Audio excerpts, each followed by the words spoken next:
So around that time, I actually tried to rob a bank. I almost got shot. I dropped the fake gun and I say, don't shoot, I don't have a weapon. And then I make a run for it. I thought I was gonna get shot in the back, pull the fake gun out. I tell her to open the door. And I figured I'd empty the till, then get the safe. When you got locked and you lived by the code, when you got locked up, you were like the Godfather. So even if you were a pickpocket, as long as you were a skilled pickpocket and you lived by that code, when you were locked up, you could be like running the whole prison. FBI, open up! The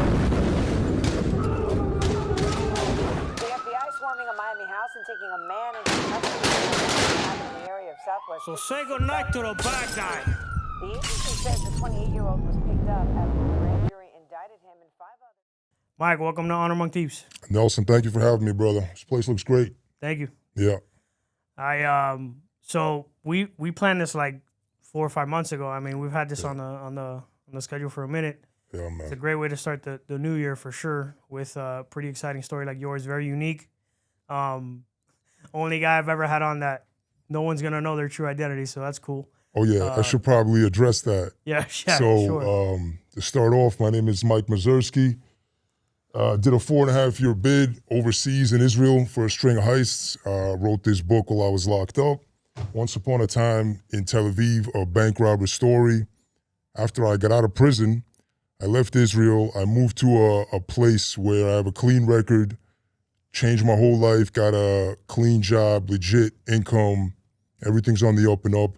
People I work with nowadays, they got no idea what I used to do, and I'd like to keep it that way. So hence the disguise, the voice thing, you know, we'll get to the book part later. I'm getting ahead of myself, but just so the viewers understand. Right. So it's gonna be interesting. Also, I think are you the first international criminal I've interviewed? I think so. I don't think I've ever interviewed people from other countries that kind of, so this is very interesting in many ways. So I'll get to get into all that. So obviously you're Jewish background. Born and raised in Israel? No, born in Russia. Right before the fall of the Soviet Union. And me and my family, we moved to Brooklyn when I was a little kid. So mid-90s, we moved to Brooklyn, raised in Bensonhurst, Brooklyn. So, you know, more or less, how long was it? Were you like, was that like Soviet Russia? Or? I was born, it was still the Soviet Union, yeah. Do you remember anything about it? Not really? Yeah, a little bit. Yeah, little bits and pieces. One of my earliest memories actually is we were still in Russia, and it was me, my dad, my grandmother, and we're in my dad's car. I was like 3 years old. We pull up by our building, and it was night. My dad gets out of the car, and some drunk is plastered, and my dad gets out of the car. He comes around to help me out of the back seat, and this guy gets into the driver's seat. He's so plastered, he thinks it's his car, I don't know. And my dad comes back around, grabs him, like throws him out. And the guy is so drunk out of his mind, he keeps trying to get in the car. So my dad's like shoving him away. And I remember I used to carry around this little toy yellow gun. So I run out of the back seat onto the sidewalk, and I just point the yellow gun at the drunk, and I just start going like pow, pow, pow. And my mother sticks her head out the window and yells to my grandmother to get me in the building, which she does. But I mean, I remember I couldn't wait to like get out of the car. I wanted to shoot the guy. I mean, I don't know. It's one of my earliest memories. I guess it was like foreshadowing of certain things. Of things to come. Yeah, not that I ever shot anybody, but yeah. Okay. But when was it? What bulk of your like childhood were you in Russia for? Like first 4 or 5 years of my life. Yeah. Real little. Okay. Yeah. All right. Brooklyn obviously is a big change from Soviet Russia. Yeah. So when we moved to Brooklyn, the Soviet Union already collapsed. Okay. It was already Russia. Yeah. It was Russia the must have been mid-90s. chaotic after all that happened. No, I mean I know you were little, but it must have been crazy. Yeah, my dad told me some stories. Yeah, but you know, we made it out. So we came to America as political refugees, settled in Brooklyn and Bensonhurst. It's a pretty infamous neighborhood if you, I'm sure you've heard about it. But when we moved there in the mid-90s, things were changing. So the Italians were kind of moving on to greener pastures, Diker Heights, Staten Island. Russians were moving in, some Chinese, Albanians, some Arabs. So the neighborhood was changing. Tell me about coming, I mean, because that's a pretty vulnerable age, right? Like you can be pretty influenced for like 5, 10 years old. What was your first impression of America when you got here? Oh man, I don't even remember. I mean, I remember we were actually staying in Jersey the first 2 weeks with some family friends, and we drove like, I think it was through Queens, so you see the whole expanse of like Manhattan, all the skyscrapers. So I remember that was a big impression. My mom told me about that, so that was like a big impression for her. But for me, I mean, like specific impressions at that age, I remember I missed my dog. My grandparents on my mother's side had a dog I really loved, and they stayed back there. But like at that age, I was too little to really like, you know what I mean? Gotcha. Yeah. What kind of, as a kid, once you moved here and you started growing up a little bit, what interested you? Like were you on the street? Were you a bad kid? Were you like, what kind of kid were you? I wasn't the worst kid in the neighborhood. I wasn't the toughest around, but I was always looking for adventure, looking for action, mischief, like up to my neck in petty mischief all over the neighborhood, you know? And it's funny because I'm like the black sheep of the family. My whole family is educated, like doctors, engineers, lawyers, the whole 9 yards. And I was just always like the black sheep. So I was always just looking for trouble, anything to get an adrenaline rush, you know? And since I was a kid, I just remember I've always wanted to do something like larger than life. I never wanted to have a regular type life. I always wanted to do something that the regular Joe wouldn't be able to do. I just remember that was like something that consumed me even when I was a little kid, you know? What kind of, like, what were your parents like? Like, what did they do for work, and what do you remember them teaching you as a kid? My parents, I mean, I spent a lot of time with my grandmother. They were working. We came to America. We were obviously, you know, pretty poor. They went from, you know, they had professions in Russia, and they had to like start from scratch. So I remember I spent a lot of time with my grandmother. She had these, like, there's a genre of music in Russia called Russian chanson, blatные песни, which is like, it means like criminal songs.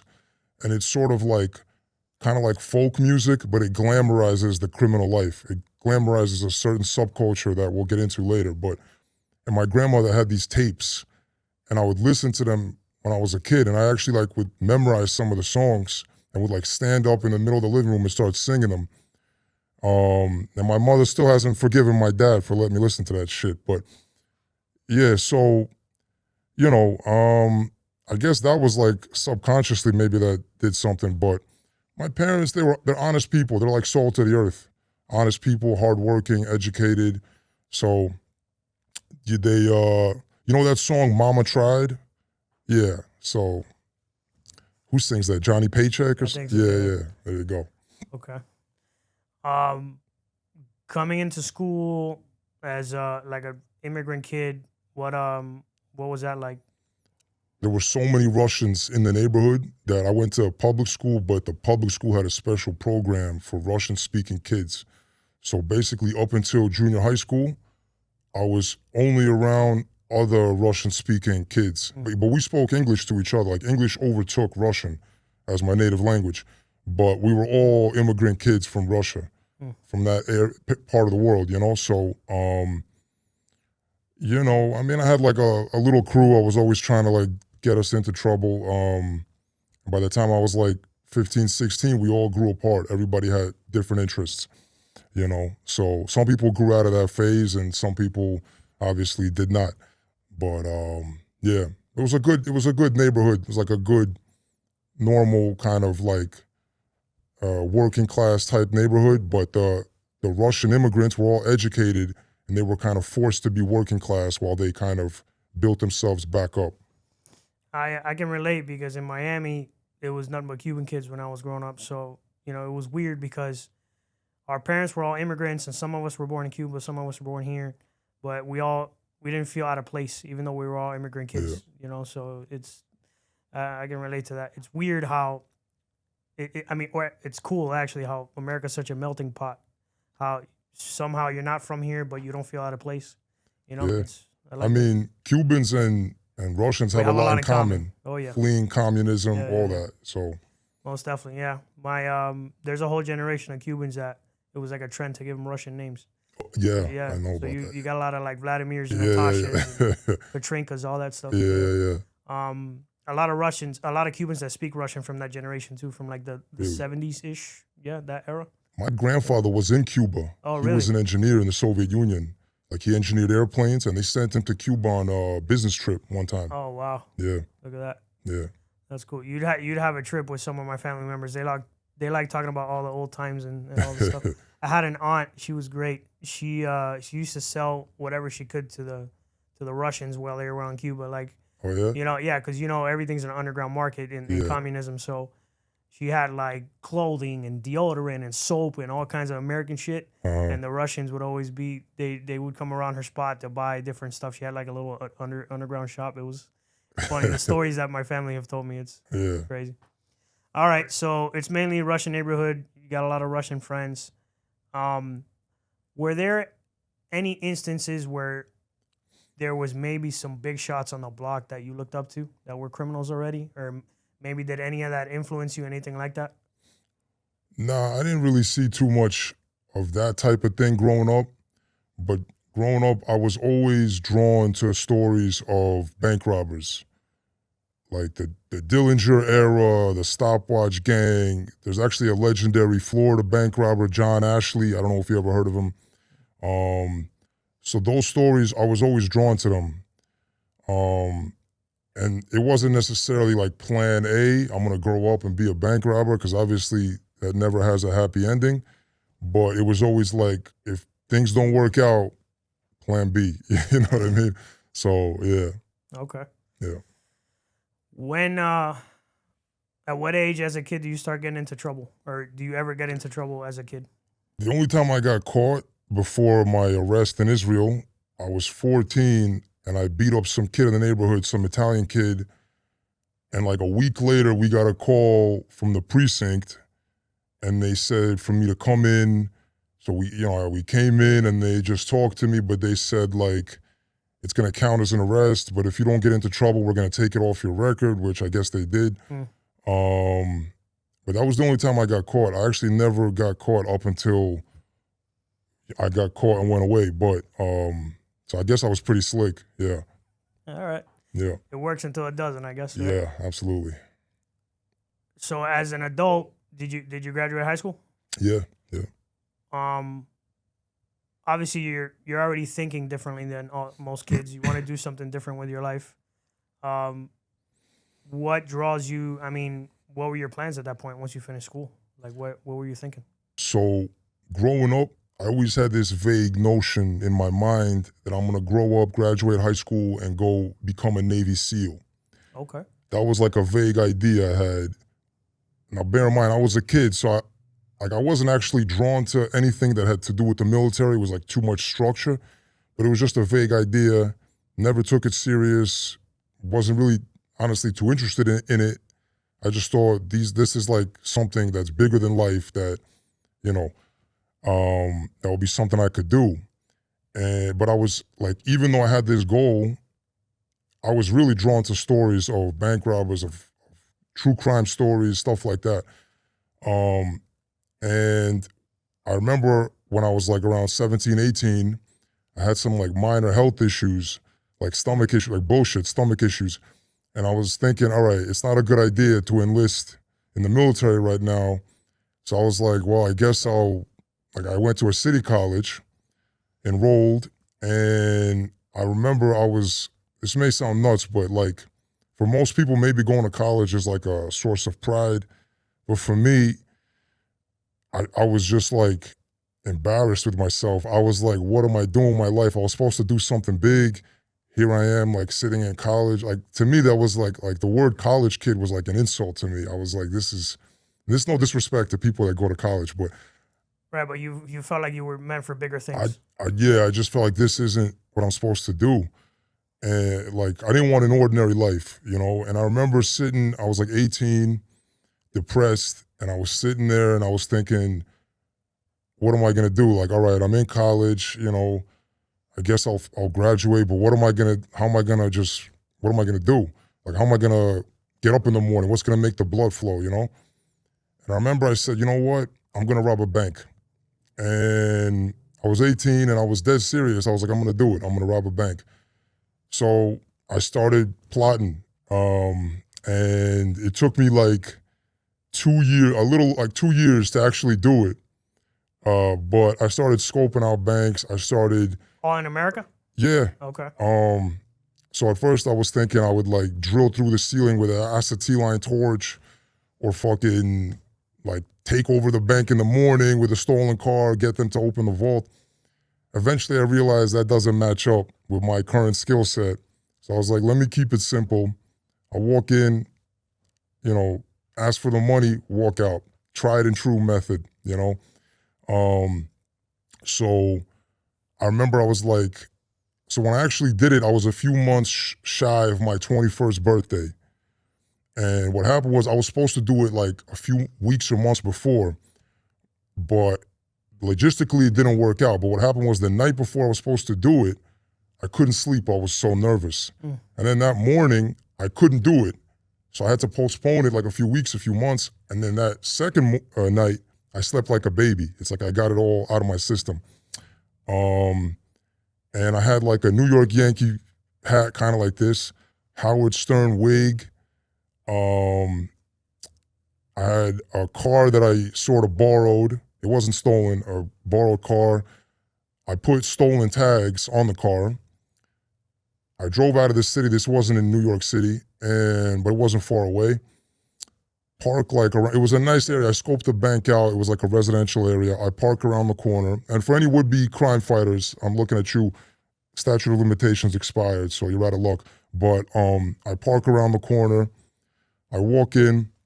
The teller looks at me like I just told a bad joke, but she starts putting the money on the counter. I'm ruffling through it because you got to make sure it doesn't have a die pack. When it's too stiff, like I read all about this, so I knew all the tricks. When it's too stiff, that's a red flag. So she actually tried to slip me a die pack, but I caught it, threw it back over the counter, leave the bank. I'm running to the car. Some woman, I guess she was the manager, she came out. I kind of saw her, like I turned back and saw her. Now, my fucking plan had a few holes in it. I forgot to bring a bag, and I only realized this when I was doing this. So I had to shove the money into my pockets, and I was holding my hat so it wouldn't fly off as I'm running. So I had one hand like holding the money so it doesn't fly out of my pocket, the other hand holding my hat. I run to the car, drive off, got that adrenaline rush I was always looking for, whooping and hollering like a freaking Indian war chief. And so I make it back home. I switch the plates, count the money. It was like a little over $3,000. It wasn't, nothing life-changing. But, I felt like I could fucking fly to Japan and back. Like I felt like I had, my first real amount of money, like, my first score or whatever. So then I started thinking, so this was like a while ago, and I actually don't remember if I had some of my fingers taped up to like not leave fingerprints, or if I forgot to tape up all of them. I don't remember, but I remember that I was paranoid that I may have left a print. I think I did tape up like my index finger, my thumb, and not the other ones. So I was thinking, what if I left a print? And I concocted this plan to like basically find out if the cops had any evidence. So I took the subway to the other side of the city, went to a payphone. Back then we still had payphones. And I found out in this town where I robbed this bank, I found out like in the article, it said the detective's name who was on the scene. So I called the precinct. I asked for the detective. I gave them a fake name. I told them I was a detective in the NYPD. And I was very confident. He picks up the phone. I tell him, yeah, we have a similar MO. I wanted to call you, see if you got anything on this guy. We think maybe it's the same guy, did it again. And he's like, nah, he bought it hook, line, and sinker. He says, nah, he didn't leave any prints. The manager ran out. But she didn't even get a look at his plates. She just saw like it was like a silver car or something. And, the plates were stolen. So, I said, oh, thank you. All right. So we'll hope he does it again. He'll mess up and we'll get him. He said, yeah, we'll stay in touch. So I hung up the phone. I got away clean on that one. But the adrenaline rush wore off a lot faster than I thought it would. And it was sort of like anticlimactic. So I thought I never did drugs in my life, but my drug was adrenaline. I was always chasing that high. So I thought this would be the ultimate high, my first bank. And it just went away so fast, it was like disappointing almost. It was just, it was anticlimactic. And life just went back to normal, so went back to college. Yeah. Yeah. That's nuts. Why of all things, I mean, what got you fixated to actually pull a bank job? Like what was it in your mind that really took you to that level? So the thing about bank robbers that I always admired was, like with the mob or whatever, there's always an element of evil, treachery, viciousness. But with bank robbers, with the good ones, they don't really hurt innocent people. They get the money, they don't take money out of like the working man's pocket. They rob the banks, that's all insured. No one's really getting hurt. And it's like they're beating the system and they're not hurting innocent people. They're like operating outside of society, without that viciousness that's usually associated with organized crime and whatever the case. And it was always something like, I wanted to do something extremely difficult and extremely dangerous, extremely well. I wanted to set myself apart, kind of, So to me, this was like just something I was drawn to. Like, and you don't need anybody. I never trusted anybody. Nobody can rat you out. Like you interview drug dealers all the time. I mean, how can they know they're gonna get caught. There's no way to control it. There's so many people involved in the drug game that it's like, it's a matter of time before one of them get caught doing some dumb shit and they rat you out. Yeah, 100%. It's inevitable. There's tons of money to be made, but there's too many uncontrollable variables. Yeah. So that makes sense. Bank robbers, it's just you come up with the plan. I mean, there are some that do it in teams, but for the most part, yeah, it's something you could, it's kind of like fraud in a way, really. It has similarity. Like you can, for the most part, it's something you can do on your own. That's probably why you're seeing more and more of it. But anyway, so back to you. So you pull off this heist, $3,000. Not much money, unfortunately. Listen, for me, it was good. I was a kid. I mean, as a kid, yeah, $3,000 is money. But you think bank robbery and you think, big money. But anyway, so you kind of go back to your life, and then you're like super disappointed that you didn't get this rush. I got it, or that it wore off. He wore off really quick, yeah. So once you get back to reality, what's next? So, all right. Well, what happened was I ended up. So I robbed that same bank a few years later. But what led up to that was basically there was this guy on the news, this bank robber out in California. They called him the Geezer Bandit. I don't know if you ever heard of him. He got away with it. He did I think 16 banks in San Diego, I think, stopped, and then they never caught him. The statute of limitations expired, and he had this mask, like this high quality silicone mask. There was a company in Hollywood that made these masks. It's out of business now, but they used them in a bunch of movies. It's basically like wearing a second face. Like if I put it on right now, you think like an old man is sitting next to you. So when I saw this, like a light bulb went off. And then I also saw another thing where this white guy, he got caught, but he had a mask of a black guy, like a black man. And he robbed 2 banks in one day. And they thought it was a black guy initially, and it was just like this, this guy with the mask. But he got caught. This other guy was really good at this. Light bulb went off. I went on this company's website. The masks weren't cheap, but I started working a legit job to save up money to rob banks, and ordered the mask, and I end up hitting this same bank a few years later. That's nuts. Oh my God. Yeah. So this time I had the mask, same type of deal. Walk in and out, a note job they call it, even though I didn't use a note. But so I got the money.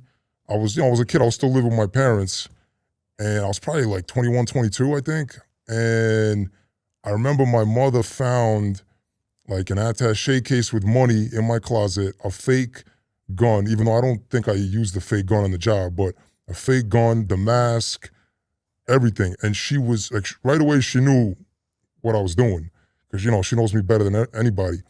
And she was in such a panic and so heartbroken, and she made me promise to never do this again. So I met her halfway. I decided I'm gonna move to Israel and do this. Now, the backstory of that is, first of all, we're Jewish. My family's Jewish. Right. So we came here actually as refugees fleeing anti-Semitism in Russia. So we always had that connection with Israel, even though we're not religious, but we always had that connection. So that was the first thing. Now, the second thing was that Israel has a much more liberal criminal justice system than America. And I started doing my research. So at that time, first I was looking at Norway because I read that Norway has the most liberal prisons, like they have like a prison on an island. It was ridiculous. So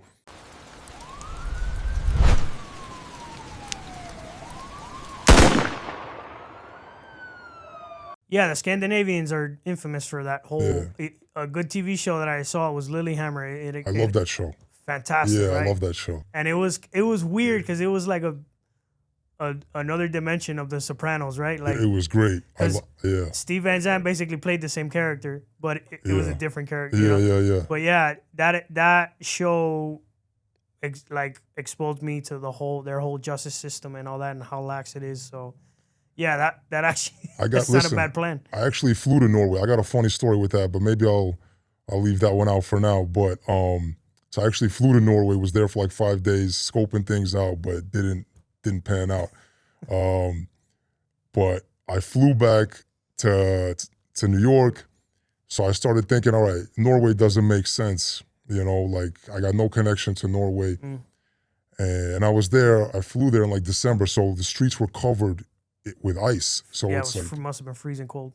Yeah, and if I'm running, I just bust my ass and that's it. So anyway, I figured Israel would make more sense. And I started looking at, it sounds crazy to people, but I was actually studying this shit. And I was looking at their criminal justice system. And I was like, they got a pretty liberal system. And I was thinking like, if I get locked up, at least I'll be around my own people. Like, I was thinking, if I get locked up in the States, who am I going to be with? There's black Muslims, cholos, Aryan Brotherhood. Like, where am I going to fit into this picture? So, I started thinking, this looked like something I could do, like just move there, greener pastures. And that's when I kind of met my mom halfway. Like, I promised her I wouldn't do this again in the States, and I didn't. But I moved to Israel. And Israel has something called the law of return. So anybody who's Jewish can get citizenship very easily. It takes like a few months. It's, nothing. So I got citizenship. I moved there. But when I was there, I decided to join the army first because I was thinking, you know what, this stuff can always wait. Let me try to do the right thing. So I was in the army. I was there for I got booted out after 8.5 months. I couldn't take orders. I was too hot-headed. Typically criminals don't take orders too well. So I got sent to army jail twice over there. That's a whole nother fucking podcast. But they booted me out after 8.5 months. What was the insubordination or something like that? Or the first time, we were at this base learning Hebrew. It was my first 3 months in the army. There was a base for immigrants. And all you do there really is learn Hebrew. So it was mostly Russian speaking immigrants. There's 1.5 million Russian speakers. in Israel. Not all of them are Jewish, but so it was mostly Russians and a few like American kids. But the American kids were all like no offense to American Jews, but they were kind of like not my kind of people. And the Russian people, the Russian kids there were all like freaking hooligans. So I started like hanging out with them, and we did like this. What did we do? We refused to take orders. Somebody was being sent to army jail, and we were like, we're gonna stick with our friend. We're gonna refuse to take orders until they don't send him to army jail. So we just like had like, what do you call it? A mutiny or something, a mutiny on land. And this was like, they gave us guns at this point. They gave us guns to do like guard duty and to like teach us about guns. So we had like M16s. So we're all with M16s, like refusing to take orders. There were like over 20 of us. And they got me and 5 other guys as like the ringleaders. And they said everybody else was just scared and were just doing what we told them. So they sent the 6 of us to army jail for like a week. And army jail in Israel is crazy. It's, so all the, like the jail clothes, the uniforms, whatever you want to call it, we slept in these tents outdoors. It's all ex-US military equipment. So like you have this Israeli kid walking around, it says like Sergeant Smith on his like fatigues. Yeah, he's wearing like an old US Army uniform. And like the tents are like Army tent, US Army tents. Big green tents? Yeah, bunks are all Army bunks. Like old shit, you know? And most of I don't know if I should even tell this. I don't want to give Israel like, there's already a lot of bullshit out there, but the guards in the army jail, so you had male guards, female guards, they were all kids doing their mandatory service. You have to do 3 years for men, 2 years for women. So the women were all like Israel's version of like the chicks from the Jersey Shore. Those are those kind of girls. And the like JWoww and all this. There's like a word in Hebrew, like frecha. They were like, it's like the guidettes, whatever you want to call it. Yeah. And the men doing it were all homosexuals, like flaming homosexuals. Really? And it was something like, if a homosexual is called to serve and he's 18 and he says that, you know, he's gay, they send him a lot of the time to be a guard in army jail. And I guess they want to like, because they were like over the top with it and we wanted to kill them. It was like overboard, you know? And I think they did it on purpose to make people not want to come back there. Oh, I get you. You know, and also because like they don't want to be combat soldiers, you know? So yeah, so that was like the guards. It was to make you hate army jail. Yes. That's funny, I get it. And looking back, by the way, army jail was a lot worse than regular. Really? Much worse. Like we didn't get nothing, no books. Like there's nothing to do. Yeah, when we're eating in the mess hall, we can't even talk to each other. Otherwise, they send you to solitary. Solitary is like a bare stone fucking dungeon. It's crazy. So, but yeah, that was the first time they sent me there for like a week. I got out, and they wouldn't. I wanted to be a combat soldier, but because I got into trouble, surprise, surprise, they wouldn't let me join a combat unit. So they sent me to. You ever seen the show Fauda on Netflix? No. You know the show? No, I've never heard Never heard of it?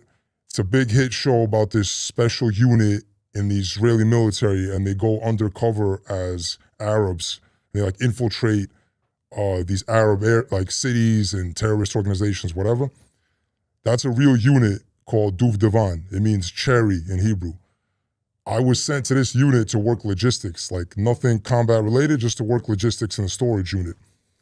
So I was in this top secret base. I was there for 3 months. And they actually later on, fast forward when I got locked up, they accused me of robbing a bank while I was in the army.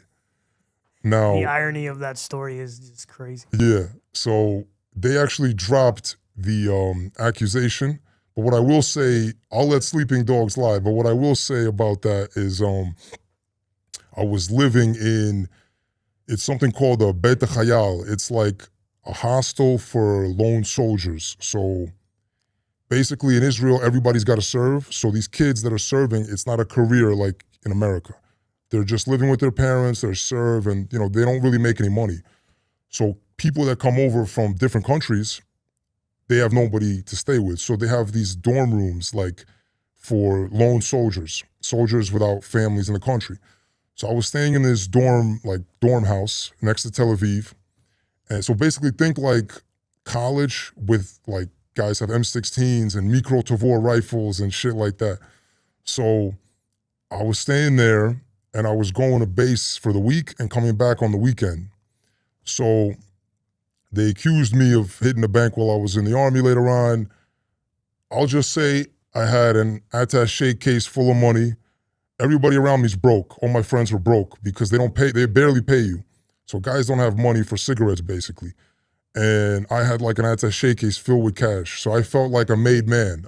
This was like the adrenaline rush that I should have got on the first one in New York. So I had this attaché case with money and I would go to base for the week. And for like the first few weeks of this, I would put it in my locker, lock it, and just go to base with my duffel bag and, leave it there. Because, I figured nobody's gonna snap my lock. And the room that I lived in, it's like 4 beds. It's like one room with 4 beds. So it was me, one guy, and these other 2 guys would constantly get switched in and out. So I go to base one time, I come back on the weekend, and I see all the lockers are clipped. All of them are open. Like shit is like, it's like a hurricane hit the room. And my roommate's right there, and my heart is gonna explode. I'm like, what the fuck happened?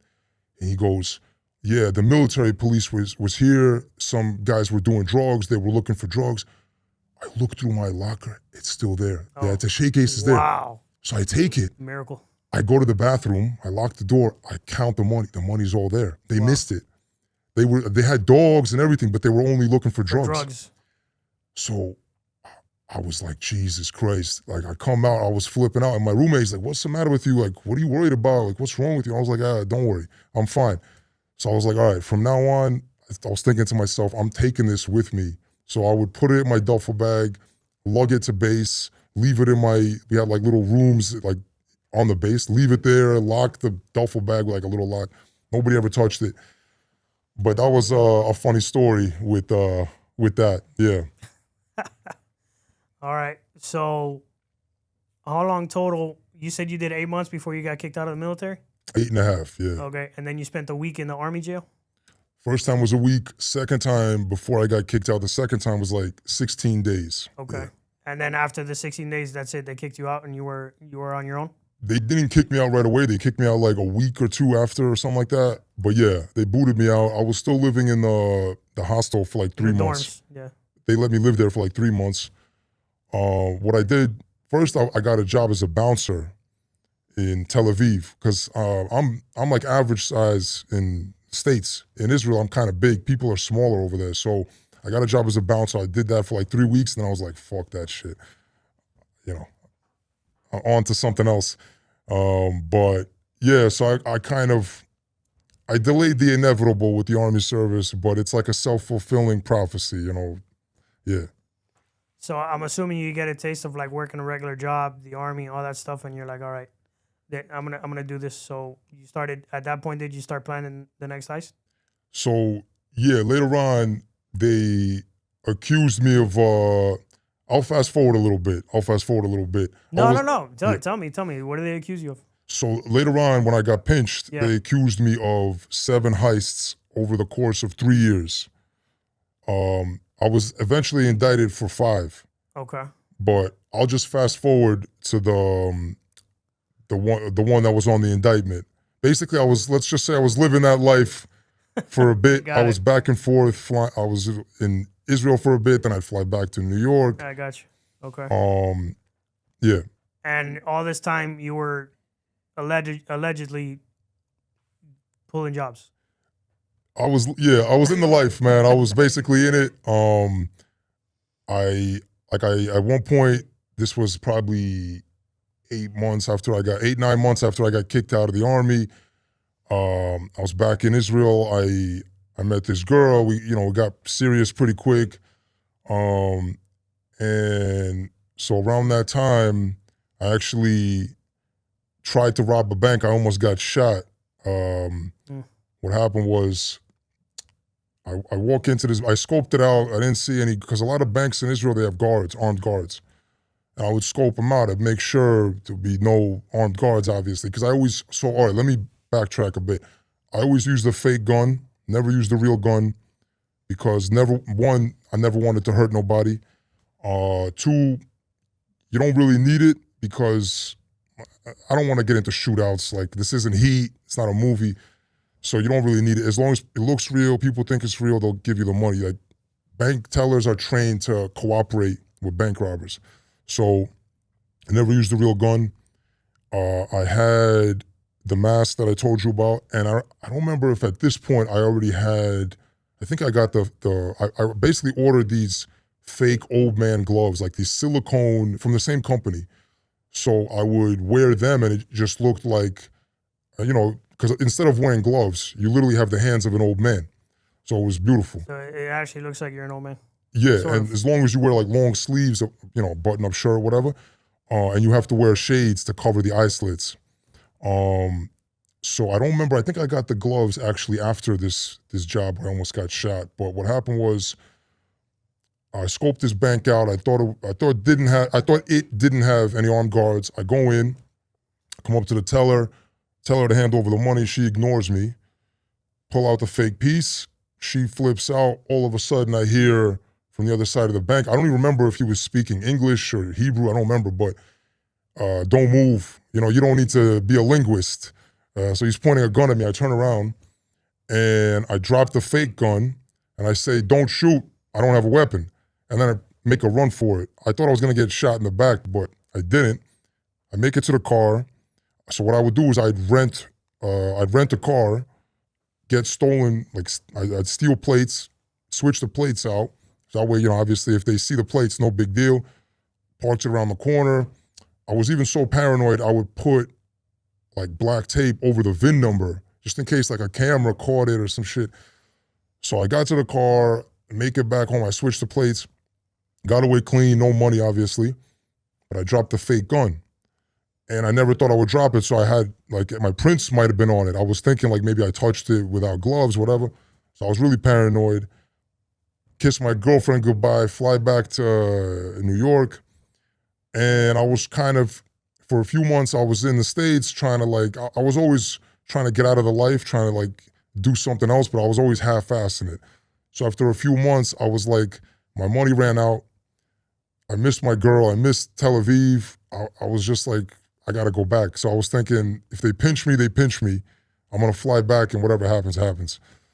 So I fly back. I'm walking through the airport. Nothing happens. I thought, are they going to stop me? Are they going to check my, my passport, question me? Nothing. So later on, when I got locked up, my lawyers told me they never got any prints off the fake gun. And the reason I was worried about prints was in the Army, they take your prints. So they would have identified you immediately. Yeah, but later on I found out they never got no prints off it. But so I went back and I was like, you know what? Let me try something else. So I saw this jewelry store that looked pretty good. Like, I always check the angles, like the streets, the side streets. So this one was on, basically it's like, what's like a fancy shopping district in Miami? The Siebel building. Like, what about a street? Like, with like Louis Vuitton, like that type of street. Yeah, that kind of stuff. That's like in all downtown Miami, Bell Harbor, all that. Like by Miami Beach, right? Yeah. So there's a district like that in Tel Aviv called Kikar HaMedina. And it's like this exclusive, really high-end shopping district. And it's like a big traffic circle. And all around the traffic circle are these like really expensive shops. So I'm on the bus one day, I see this jewelry store and it's like not in the traffic circle, but like around the corner, like right off the corner. And there's alleys nearby. And there's curtains, so you can't even really see in. So I go in one day without the mask, just like pretending I'm shopping. And I look at the price tags on the jewelry, they're crazy. Like $90,000. I'm thinking like, what if I'll be on an island if I get the one thing, I'm on an island. So I get the job lined up. I got the car in an alley. I'm there. I got the mask, the gloves, everything. I walk in. I get buzzed in, and the lady. There's like one woman in the store, from what I saw. So I ask her to open one of the cases. She does, and then I take the fake piece out, and I'm polite. I'm like, open the rest of them. Right away, she flips out. Like, she's in a panic. She's just like, I'm not going to hurt you. Just do what you. No, she's flipping out, runs out of the store. The door closes behind her, and she had like a clicker to open the door. So I'm locked in. So the one case that she opened, I snatch up everything that was in the case, throw it in my attaché case, and I'm like, and now there was apparently a guy in the back room. And I'm pretty sure, if I remember right, that the alarm was going off. Okay? He pressed the alarm, and I heard him in the back. He was saying, rega, which means like wait, or something. But I couldn't see him. So the alarm's going. Yeah, the alarm was going. So the alarm's going. I'm like, all right, I got to get out of here. Fuck the rest of these cases. I'm trying to find the clicker to like buzz the door open. I can't find it. And now I see civilians like gathered on the street trying to peek through the curtains because the alarm's going. So I'm trying to muscle the door open. Eventually I muscle it open, dash out of there, get in the getaway car, getaway clean. I got the jewelry. A little while later, I fly back to New York. I fence it on 47th Street, the Diamond District over there. It was a decent amount of money, but nothing compared to those. Like, they were ripping off people like left and right. The fucking prices they had on the jewelry were ridiculous. And I knew the real price. Like, I did my due diligence. Like, it was no comparison. So it was a good score, but nothing like what I thought. And so once I did that.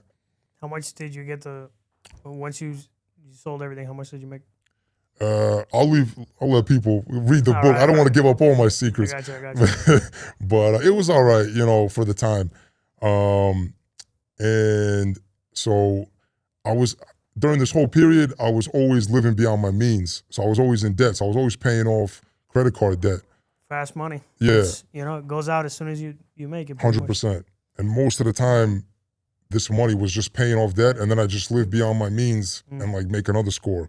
So a few months after the jewelry store heist, my girl, so it's funny, she was a non-commissioned officer in the Israeli Air Force. So she finished her 2-year mandatory service. She signed on as an NCO. And she was in a top secret Air Force unit that she couldn't talk about. I don't even know what she did. Like, she could never tell me what she was doing. So when I met her, like, I didn't make a secret out of the fact that I was a criminal, but I never told her what I did. So at first, she thought I was dealing drugs. I always hated drugs, so I told her I'm not doing that. And then I don't know what she thought. So maybe she thought I was a burglar, but I got her in that whole gun mole type of role where she was from like, she wasn't like a street girl, nothing like that. She was a good kid. But it got to the point where she never asked me about nothing. Like, she knew I was doing something, but she never asked. And it would be like I'm going to work, So it was like she couldn't ask me about my job. I couldn't ask her about her job, So I always say Cupid had a sense of irony, something like that. But anyway, so she had a course she had to take in a city called Haifa, which is like an hour north of Tel Aviv. And it's a beautiful city. It's kind of like San Francisco. It's got these hills. It's overlooking the Mediterranean. And I rented an apartment for us to live over there. And it was me and her. She'd be going to her course, and I'd be doing like recon. I'd be scoping out jobs. And right in that neighborhood, like a few blocks away, was a cash exchange, like a store, like a currency exchange. Perfect score. So here's the thing. In Israel, they're all over the place. But the reason like I always stayed away, because usually they got bulletproof glass. Yeah. Goes up to the ceiling. And don't they have those metal doors that come down?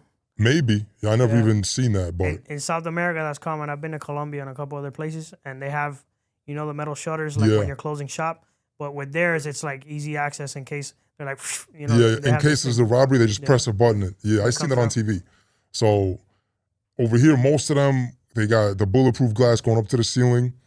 You never know who's inside. Maybe there's a guard in the back room. you know, a lot of those places actually, like I later found out they're run by like, you know, half-ass street guys or whatever. But the reason they're all over the place, because in Israel, you got people from everywhere, like from all over the world. So people are always exchanging money. So they're everywhere, but they weren't good targets. So I always stayed away. In this case, I walked in and right away I was like, holy shit. Like whoever designed this joint should get fucking like locked up for aiding and abetting. The bulletproof glass went up halfway. So all I'd have to do was like jump over. When I walk in, it's like, how do I explain it? There's like a front door, you walk in, there's like a little lobby, and the front door, you can lock it from the inside. So I could come in, lock the front door, and then they buzz you into the main part, but they wouldn't see that I'd lock it. So, and I saw like the whole setup inside. There's nobody else in there except the teller. So, I see the place. I kind of, it looks like easy pickings. Few months later, I end up taking it down. So basically what I did was the usual, like I had the car around the corner, but I brought this sign I bought in a hardware store. It said closed in Hebrew. So my plan was to put it by the front door. So when I lock it, there's not like a line of customers, So I go into the lobby, I'm in the lobby, and there's like a customer like with the teller, and she only let one person in at a time, which is actually good. I'm about to lock the front door, and I'm putting the close sign on the ground, and these two like housewives are trying to come in, like, oh, are you guys closed? I said, yeah, we'll be open in like 45 minutes, come back later. So they leave. Actually, I take the close sign, I kind of hide it, I wait for this guy to leave. He sees me, I'm in the whole get up, so I look like, just an old man. He says like, what, good day or something, walks out, lock the door, I put the close sign by the door. The teller buzzes me in. I walk in, and my plan was basically pull the fake gun out. I didn't want to jump over the glass barrier if I didn't have to. So I was like, why do the work if I don't have to? So I pull the fake gun out, I tell her to open the door. And I figured I'd empty the till, then get the safe. As soon as I pull the fake gun, so here's the thing. Like I always wanted to be a gentleman bandit, but that never works. Like if you try to be nice, they ignore you most of the time. They steamroll you, of course. Either they steamroll you or they just like, they don't take you serious. You gotta raise your voice. It's just, there's no other way around it. So I would always try to be a gentleman. I told her to open the door, and she just froze like deer in the headlights, and she started inching her way towards the till, the counter. And I knew there was an alarm button. So I'm telling her, don't do it, stop, don't move. And she's inching her way towards the counter, ignoring me. And lo and behold, she presses the alarm. So now the alarm's going off. So I'm like, all right, plan B. I hop over the counter. She's flipping out, but I'm like not paying any attention to her. I empty the till. Alarm's going, so I'm like, all right, fuck the safe. I hop back over, run out, get the close sign, run around the corner, get in the car. There was empty garage that I knew about because I lived in a neighborhood. It was like under this residential apartment building. And I knew it would be pretty much empty because it was like a weekday, late morning, early afternoon because everybody's at work. So I pull in over there, switch the plates back to the legit plates, take off the mask, change my clothes, pull the car out, park it on the street, like in a legal spot. The car's clean as a whistle. I throw everything into this big duffel bag. So the money, the plates, the stolen plates, the mask, the fake gun, everything. So I'm standing there, I call a cab, and my plan was to basically call a cab and take like a few cabs back down to Tel Aviv, leave the car and get it later. So I'm waiting for the cab. Now, like I see cop cars driving around. A few of them give me like the once over, but I don't match the description. I'm like that blue chick from X-Men, you remember her? Mystique, yeah. Yeah. So I'm standing there, they give me a once over, they keep driving. The cab comes, I get in, and I tell them to take me to this city that's just like right south of Haifa, a city called Atlit. And my plan was to switch cabs because I figured if I take one cab like an hour down, and like later on the driver hears about this robbery, he might put 2 and 2 together. So he takes me to Elite. I get out, I get the duffel bag, and I'm trying to flag another cab. There's no cabs anywhere. So no cabs at all. I'm walking around looking for a cab. I go to the train station because I think there'll be cabs waiting for people. And there's like an army of cops at the train station, and they're just chilling. They're not like ready to catch anybody. I don't know if they were waiting for a training exercise, but there's just an army of cops. And I've got this big duffel bag. Now, bear in mind, all the train stations, especially the train stations in Israel, you got to go through security. You know, you can't just walk in. So I was never going to go in. I was just hoping there'd be a cab outside. So now I'm walking there, and there's nobody else around me with a duffel bag with all this shit, army of cops. So I'm like, all right, I got to, nonchalantly try to like turn around. So I pretend I get a phone call. I try to casually walk away. I do. I walk around the corner, boom, there's a cab. So I get a cab, I make it back I switch it again later on, but I make it back to the Tel Aviv area. I'm back in my apartment. I take all the money out, the most money I've ever made on a score. I probably missed a ton of money that was in the safe, but it was a good score. And remember, I'm doing all this on my own, so don't got to split it with nobody. I'm looking at the money, and no adrenaline rush. I feel empty.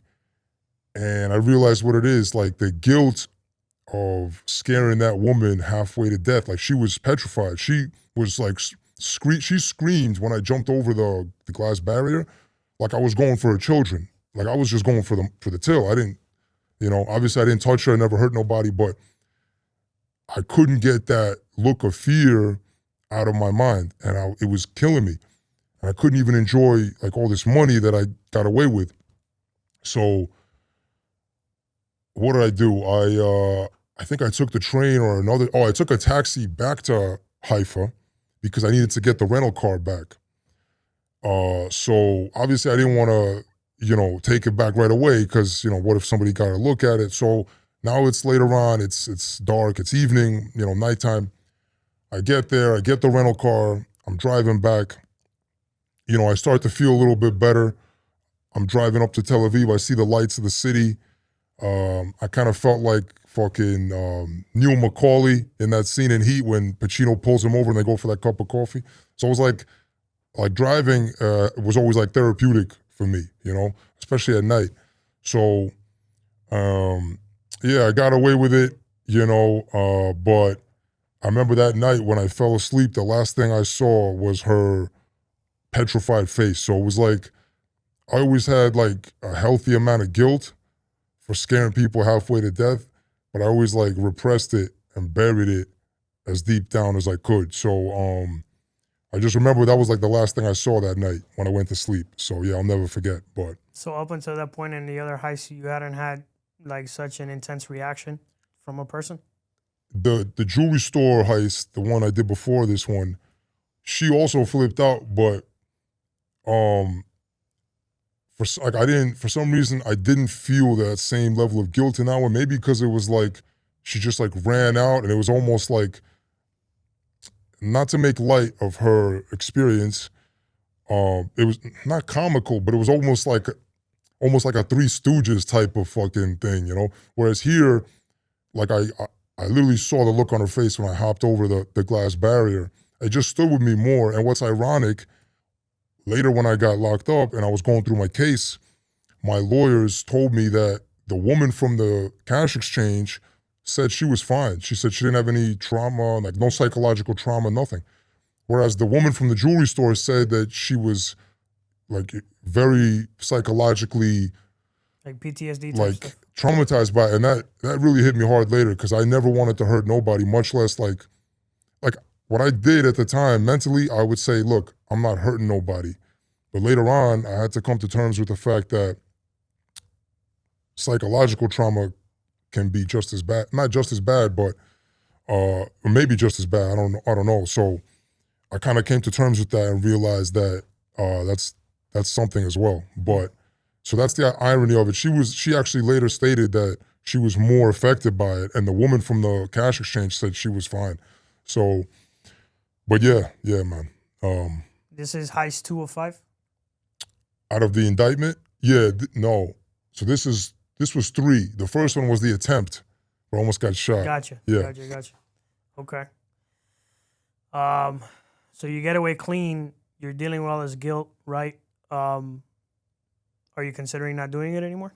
Yeah, so I was always 1 foot in, 1 foot out. Like I was flying back to the States for a few months, trying to like, I got some money, let me try to like, I applied for the fire department. I was trying to become an iron worker. Like those are the guys that they build skyscrapers. So they're up, you know, fucking 100 stories up. And I figured I'd get the adrenaline rush. It'd be a good job for me. I wasn't sure about the hard work, like the physical work, the taking orders, being around like different egos. I'm not good with that. But I thought it would be a good thing. I was trying to get into the union. I was trying to get into the fire department out in LA. But I was always 1 foot in, 1 foot out. So like my crutch was taking scores. That was like my whole identity at the time. That was like how I saw myself. So money ran low, hop a flight, I'm back in Israel, you know, and my life was there. So like my girl was there, my friends were there. It was like my real life was there. And here in the States, it was just like my parents trying to like get out, but I really didn't have nothing to like get me going. So after that heist with the cash exchange in Haifa, a few months later, I come back to Tel Aviv, get an apartment again. And I remember I worked as, so what happened was I pulled off a bank job. I'm trying to remember, I worked again as a bouncer for like 2 nights. I'm trying to remember if it was after this bank job or before. I think it was after. But I robbed this bank. What happened was... What made you teeter on the side of going back to heist when you were at such a like crazy place mentally of wanting to quit from seeing the... It wasn't that I was at a crazy place. I repressed all this. So like after the jewelry store heist, I remember I was with my girl in my apartment that I was renting. We were sleeping, and all of a sudden I wake up. I had this nightmare where this shadowy figure was like creeping around the apartment looking for the jewels that I had just stolen. And he was trying to find them. And I remember like, I never felt more afraid. Like I woke up just screaming and woke my girl up, obviously. She was like, what's the matter? What happened? I was just like, it took me a second to get back to reality. So it's like a lot of stress, obviously, in this life.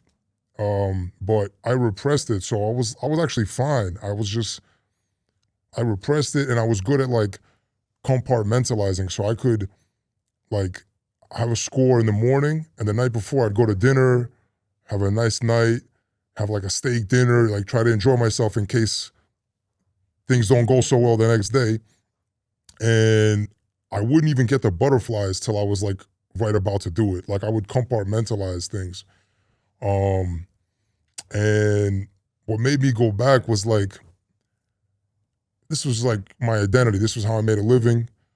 This was just who I was at the time. So I'm trying to remember if I did this bouncer thing again after or before, but either way, the bouncer thing was like 2 nights, and then I was like, fuck this.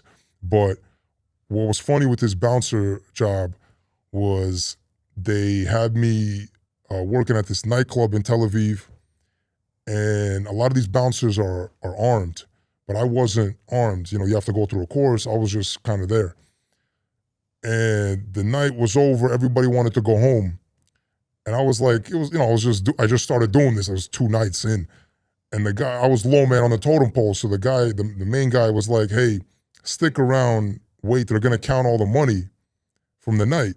And you're going to have to, be like on guard duty. And we're all going home. And I was like, I don't have a gun. Like, what do I do? Like, what am I going to, if something happens, I got nothing. He's like, nothing's going to happen. So I was like, whatever. He goes home, I'm sitting there, and they're counting all this money, and there's no security, front doors open. All anybody would have to do was like walk in. And I was sitting there thinking, I was like, geez, if they only knew what I really do for work. And but the problem with like this, I was never gonna do it because they already have my name with the security company as a bouncer.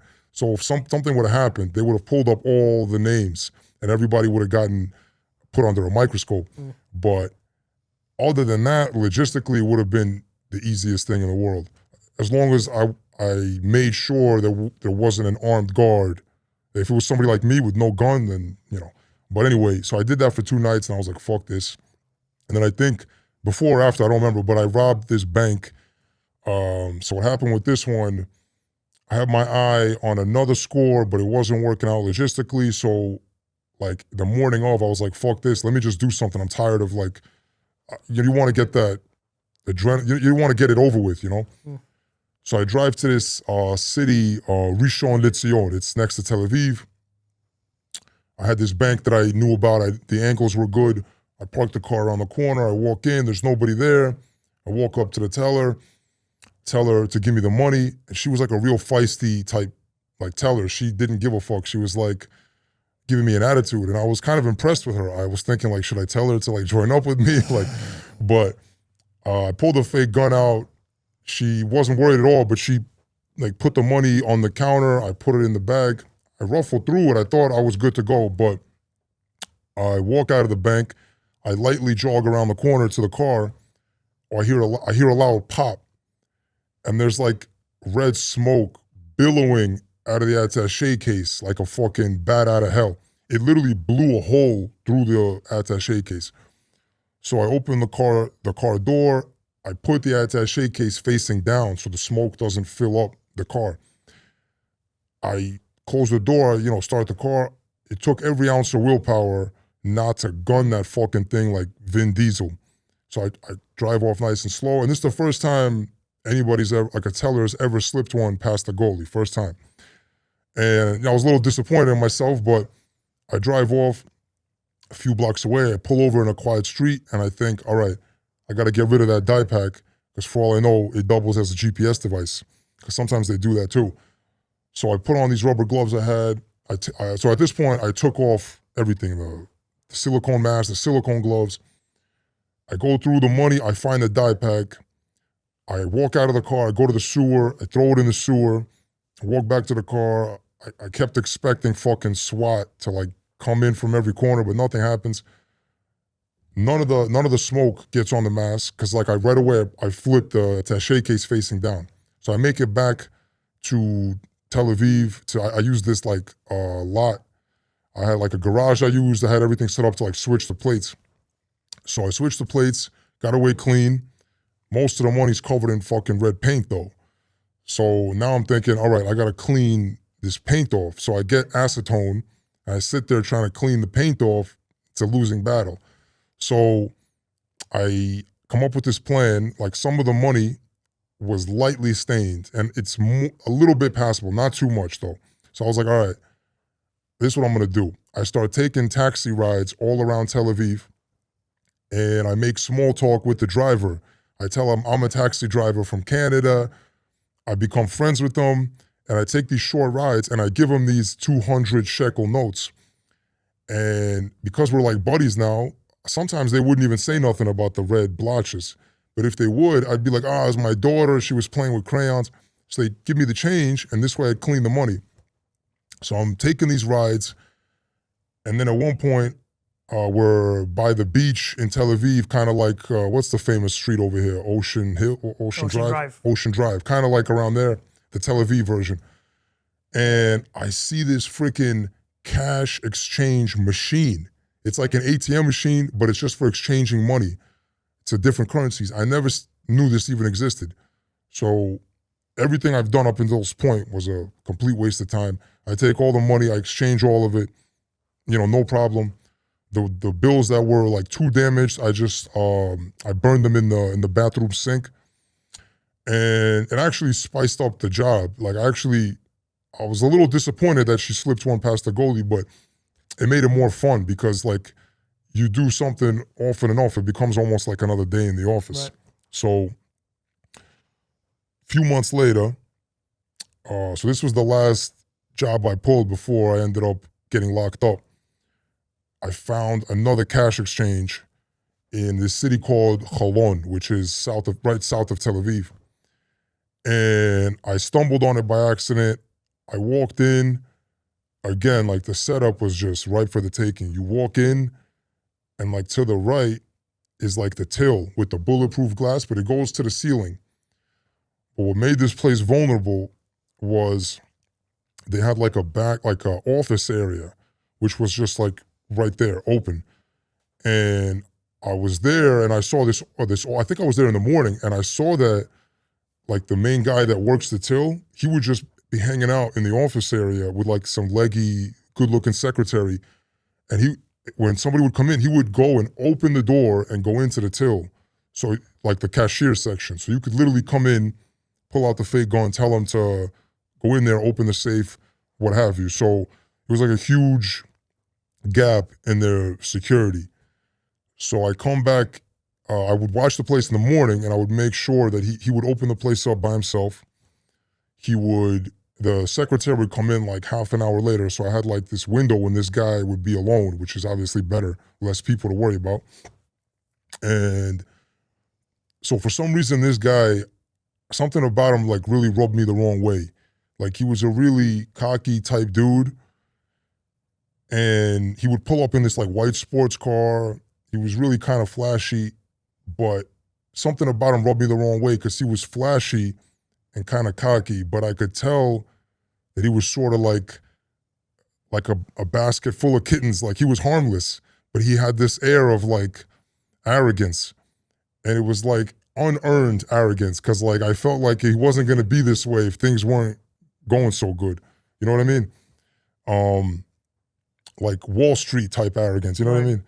So I remember thinking like, we're going to see how you act when this, you know, like for some reason I really didn't like him. And so the morning of the job, I remember I barely had butterflies at this point. Like you get used to it. I go in, and I did a test run like a few mornings before I actually pulled the job. So I came in with the mask, with the gloves, and I just changed some money just to get him used to me. So I walked in, and he was just sitting in the back office. So it's literally wide open. And I told him I want to change some bills. So he opens the door. He's, you know, right there. He changes the money for me. I leave, come back a few mornings later, walk in, pull the fake gun. I actually have footage of this, so I can send it to you. You can splice it in the video if you want. Pull the fake gun out, tell him to open the door to the cashier section. He starts flipping out. So this poor bastard is having a fucking panic attack. Like he's worse than anybody I've ever seen before. It's embarrassing. Like he was literally hyperventilating. And he opened the door to the cashier section, and I tell him to open the safe.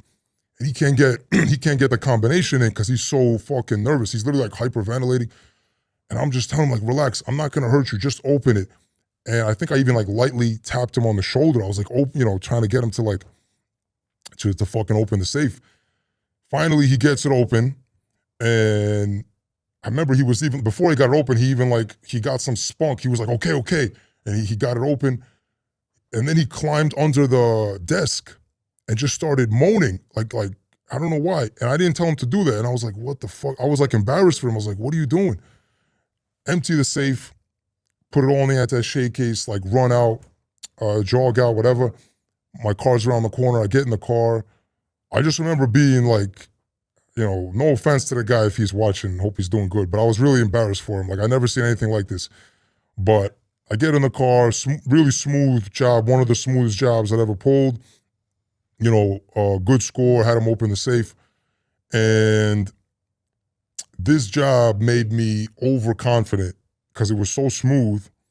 I lost the fear. Like I had very little fear at this point already because I was so used to it.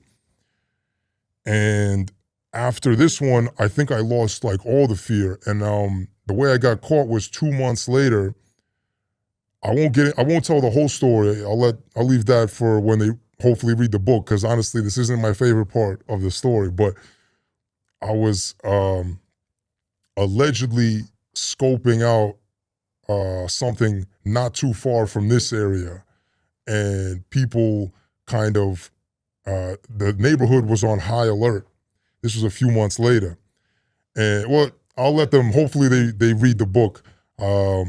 This is like the part of the story that's a little depressing to me. But basically, 2 months later, I get locked up, and not on a job or nothing, but allegedly was like doing recon.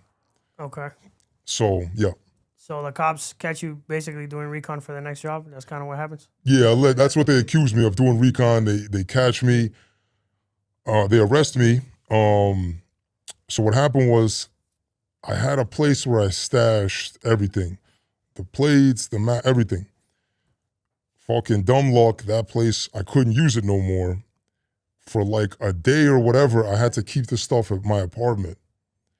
And I had another place I was lining up where I was gonna stash everything, and lo and behold, on this fucking day, I get locked up.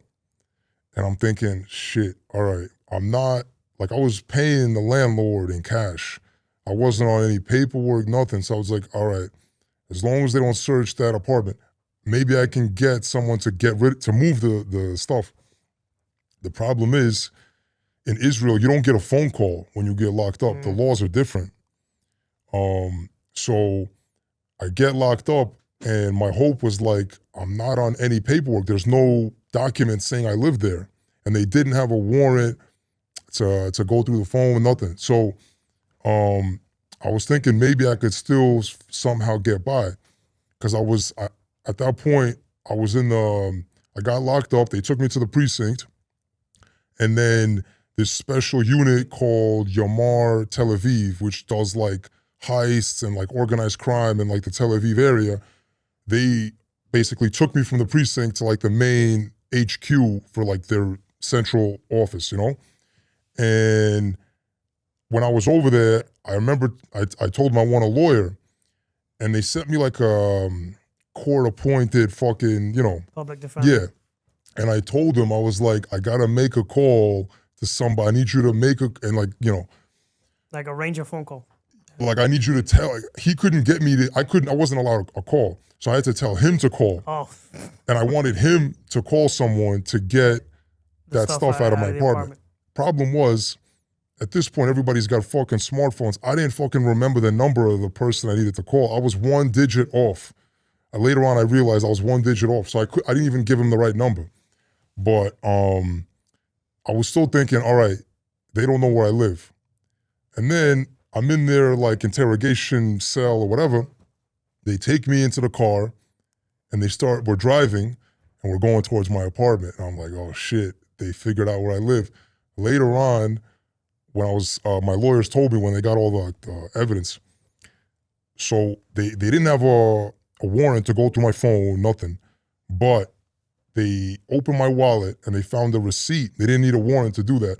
They found a receipt from a fucking exterminator that I used to get rid of some cockroaches. And it had your address on it? No, it didn't have my address. They called the guy, and he told them exactly where I live. And what's crazy is the apartments had no numbers, nothing. And they knew the exact apartment. I was like, at the time, I was like, how the fuck do they know this? So they start searching the apartment, and they tell me, you're allowed a witness to the search. So I tell them, all right, call my girl, call my friend, and they couldn't reach nobody. And I was like, all right, so I don't consent to the search. And they're like, we don't give a shit. We're gonna search anyway. So later on, I found out in America, you're innocent until proven guilty, and you have a lot of rights, like you have a lot of protection before you're convicted.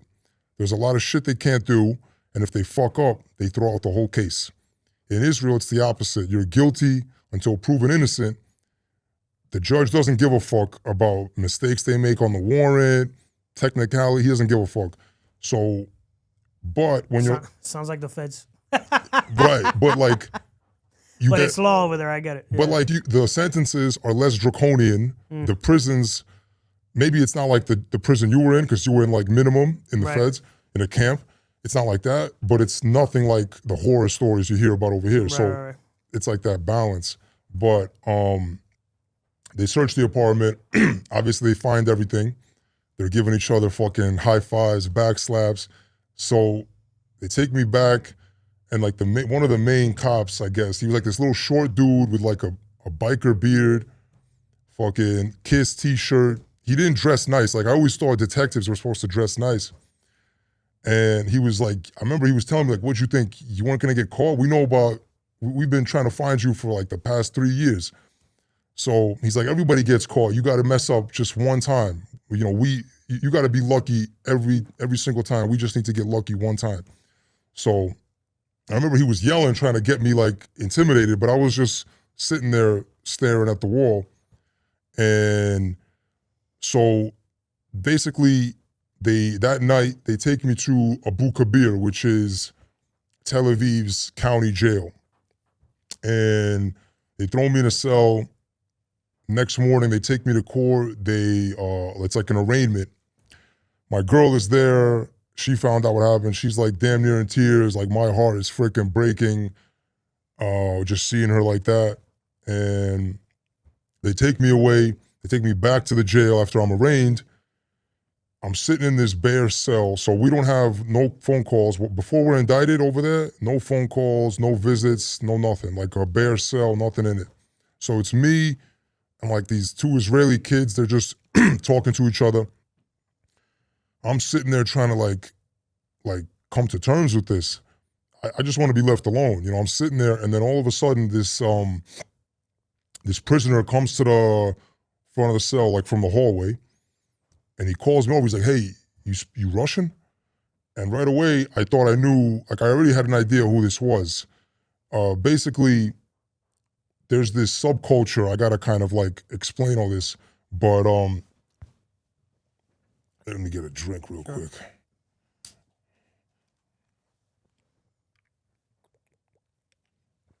But there's this subculture in like among Russian speaking people. This was good. Among like Russian speaking people, and it's called the Thieves Code. It's like a criminal subculture that everybody who speaks Russian, they know about it the way in America everybody knows about Cosa Nostra, Hell's Angels. Even if you got nothing to do with it, everybody knows about it. So I had heard about it, never had anything to do with it. But what it is you ever seen like those movies with those guys with the stars on the shoulders? Like yeah, I've seen a couple of like the Russian movies where So that has nothing to do with the Russian mob, or is it yes kind of tied in there? It does. It's hard to explain, but so those stars, it's tattoos that it doesn't have to be worn by a thief in law. Like a thief in law is like sort of like a godfather in that subculture. But it's associated with thieves in law. So basically this subculture, the Thieves Code, it's been around, you know, I'd learned this later on. It's been around since like the days of the czars, or like there's different versions of the story. Some say it was around during the czars, you know, the kings before the communists took over. Some say it was birthed during the communist era, but basically it was a way of living where people that live by this subculture, they're career criminals, and they would only be allowed to live by theft, whether it's picking pockets, cracking safes, burglary.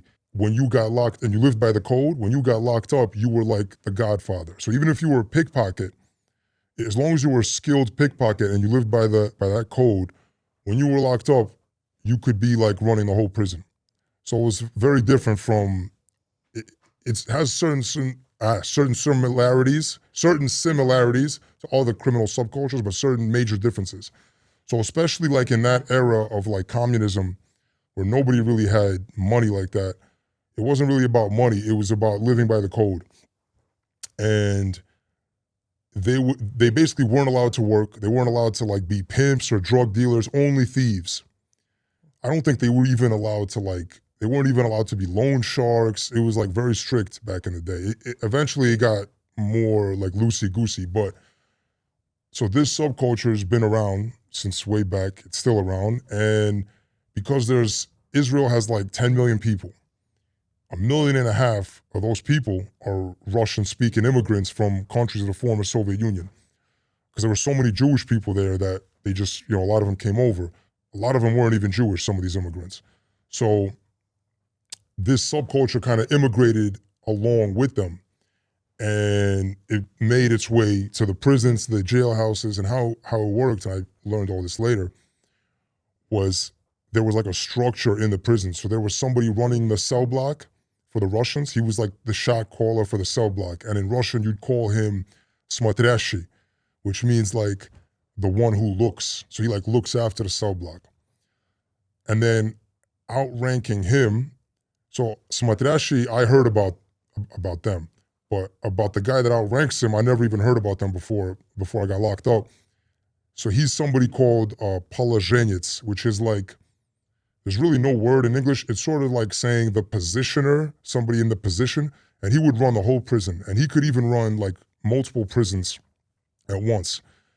And this guy is like they always say a positioner, положенец, is like 5 minutes away from being a thief in law.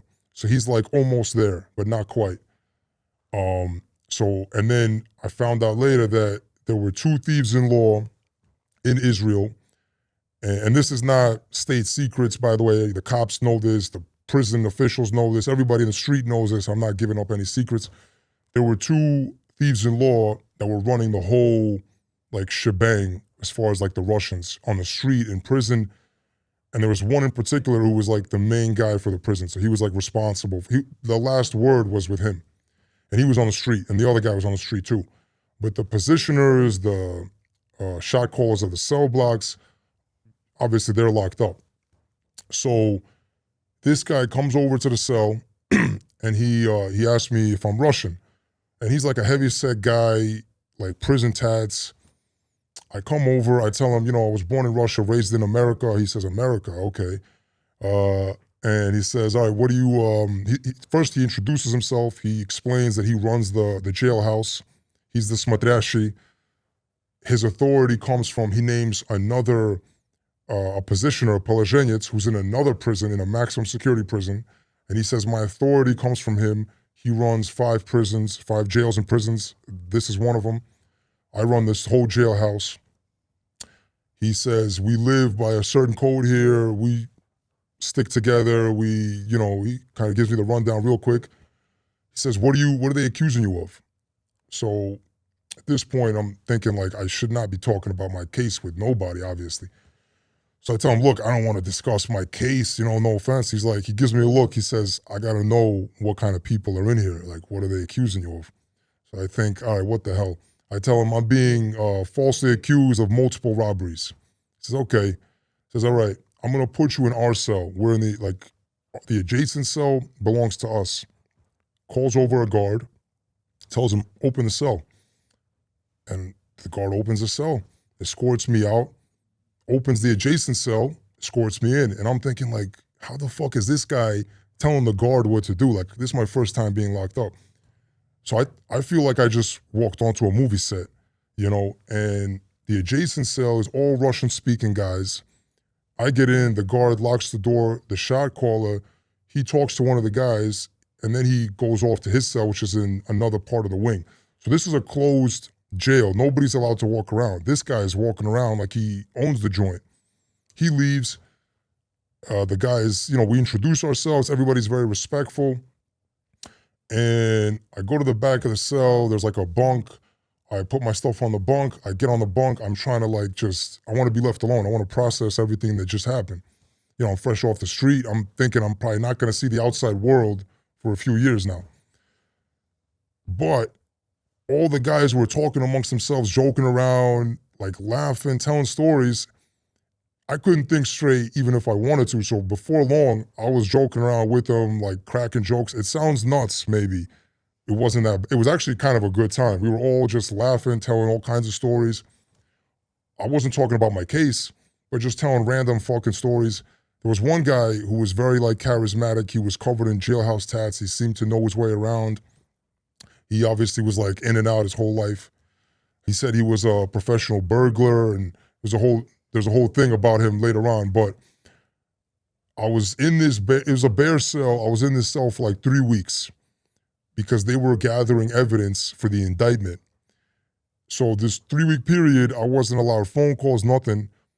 They were taking me to interrogation every few days to the precinct. And like throughout the interrogation, there was nothing to say. I figured I'll let the lawyers do the talking. I just stared at the wall, made wisecracks, obviously didn't say nothing. And they were like playing me the surveillance footage from all, long story short, during the 3-week period, I asked the shot caller the court-appointed lawyer, the public defender, he knew a lawyer that I knew from the street. So my friend had dated her. And I knew she was a criminal defense lawyer because, we were hanging out, all of us. And she said that she was supposed to defend Itzhak Abergil. He's like Israel's answer to Lucky Luciano. He's like the most famous mobster in Israeli history. She said she was supposed to defend him, but it didn't work out. So I was thinking, all right, let me get her to defend me, like somebody I know. So I tell the public defender actually knew her and had her number. He gave me her number. I give it to the shot caller. He was allowed phone calls because he had kind of the run of the joint. He was already indicted. So he called her. She comes to visit me all of a sudden. And I straighten things out with her. I basically get her, she signs on as my lawyer. 3 weeks later, I'm indicted. They indict me for those 5 jobs that I mentioned. They drop a few others. And now I'm transferred to the shot caller cell because now I'm allowed phone calls. Now we're allowed to have teapots in the cell. We can make coffee, tea. We have a big TV in the cell. So now I'm transferred to his cell. And so let me just, throat is crazy from all this talking. You're good.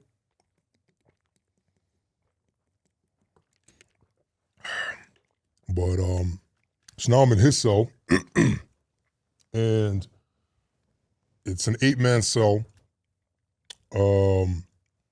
Everybody's like, respectful. I kind of started to learn about the rules and how there's like a whole, like we're never allowed to raise our hands to each other. If there's ever a dispute, you got to bring it to the shot caller. He has like a sit down. It's kind of like the mob. Like he has a sit down. He tries to settle the dispute. You can't raise your hands to anybody unless it's self-defense or unless they insult you, like curse you. So we weren't allowed to curse at each other because that's a green light right there. So I'm kind of starting to learn the rules a little bit. And like, so every single day, lunch, dinner, everything, we're cooking our own food. So like, it felt like no exaggeration, it felt like that fucking scene in Goodfellas, when they're all cooking together? So like, we have multiple teapots and we're plugging them in and we're cooking food in the teapot. And the shot caller was like in and out his whole life. So he knew how to cook like the prison cuisine. He was a fucking like 5-star chef. Like it was delicious. It was unbelievable. Like we were eating like kings, like cooking together, eating together. Like there was like 8 people in the cell. So I was there for like another 3 weeks. After 6 weeks in this jail, they transferred me to another jail. A jail called Adarim in a city called Netanya, which is like halfway between Tel Aviv and Haifa. So the highway that I took on that score, I could actually see it from my cell window. It was nice. Like I could see the highway. I had like I could see the palm trees. So it was like a nice, like when I got transferred to this jail, I remember I haven't seen the moon in like 6 weeks because in that other jail, you don't see the outside at all. So when I saw the fucking moon from the jail like window from in between the bars, I was smiling like I just saw like, I don't know what, but yeah, so that highway was like right there. And same thing over here, like there's like a shot caller, he introduces himself, and what happened later on, I became close with this particular shot caller. He got a promotion. He was running the cell block, and later on, from the thief in law gave him a promotion. He was running the whole prison, the whole jail, and he was like, it was sort of like a big promotion for him because at this point he was like almost like a made man. Like it's a big deal for these people. So, but I was just like learning the ins and outs. A lot of drug use, unfortunately. I was kind of disappointed by that because I hate drugs, but a lot of drug use. But after I was sentenced a year later after my arrest. And what happened was, first they wanted like 12 years. My lawyers got them to like calm down a bit. Eventually, like we took a plea where I pled to 4 counts, and they dropped the fifth count, and they basically they left it open to the judge, like up to the judge to sentence me. Kind of like an open plea. That's how they do it here. Yeah, it was called open court. Yeah, I didn't know they had this here. Yeah. So the prosecutor was looking at 4 years minimum, 8 years maximum. That was like, you know, the parameters. Because over there, it's very fluid. Like the parameters can change year to year. It's crazy over there. The system is nuts. But the judge kind of split it down the middle. He gave me 5 years, 8 months. I got transferred to this prison in the southern part of the country, in the Negev desert, in a city called Beersheba. So it was Eilat prison. It was a medium security prison. So there's I don't know, we could do a separate fucking podcast just about prison shit. Prison stories are always nuts. Yeah. Is there security levels in Israel like here? Because in the feds there's 4. There's maximum, medium, low, and minimum. So there's max, medium, minimum. I think they do have like camp type spots. Yeah. It's So you ended up going to, is that where you did your whole bid? Yeah. 5 years, 8 months? No, so I got parole after 4 years and 4 months, so about 4.5 years. Yeah, like good time or something like that, I guess, right? Yeah, it was really hard getting parole. Like it wasn't easy. It was a pain in the ass. But basically, I was for that first year I was in jail, and that the next 3.5 years I was in this medium security prison. Eventually, I got parole. I don't know if you want to get into all the. There's a few pretty crazy prison stories. I don't know how deep you want to go. I mean, let's get into one of them at least. Yeah. So let's after you get to your facility and everything, is there another group of Russians? Like everywhere. Everywhere. Okay. Everywhere. Had they gotten word, or was it like starting over? Yeah, no. So basically, all right. So in Israeli prison, how it works? There's 3 groups, the main groups: Israelis, Arabs, and Russians. So sometimes you'll have Israeli crime families, but a lot of the times it's just like Israelis and they stick together, but they're not organized crime. Sometimes you'll have organized crime guys. The Arabs, they're not terrorists. Terrorists are housed separately.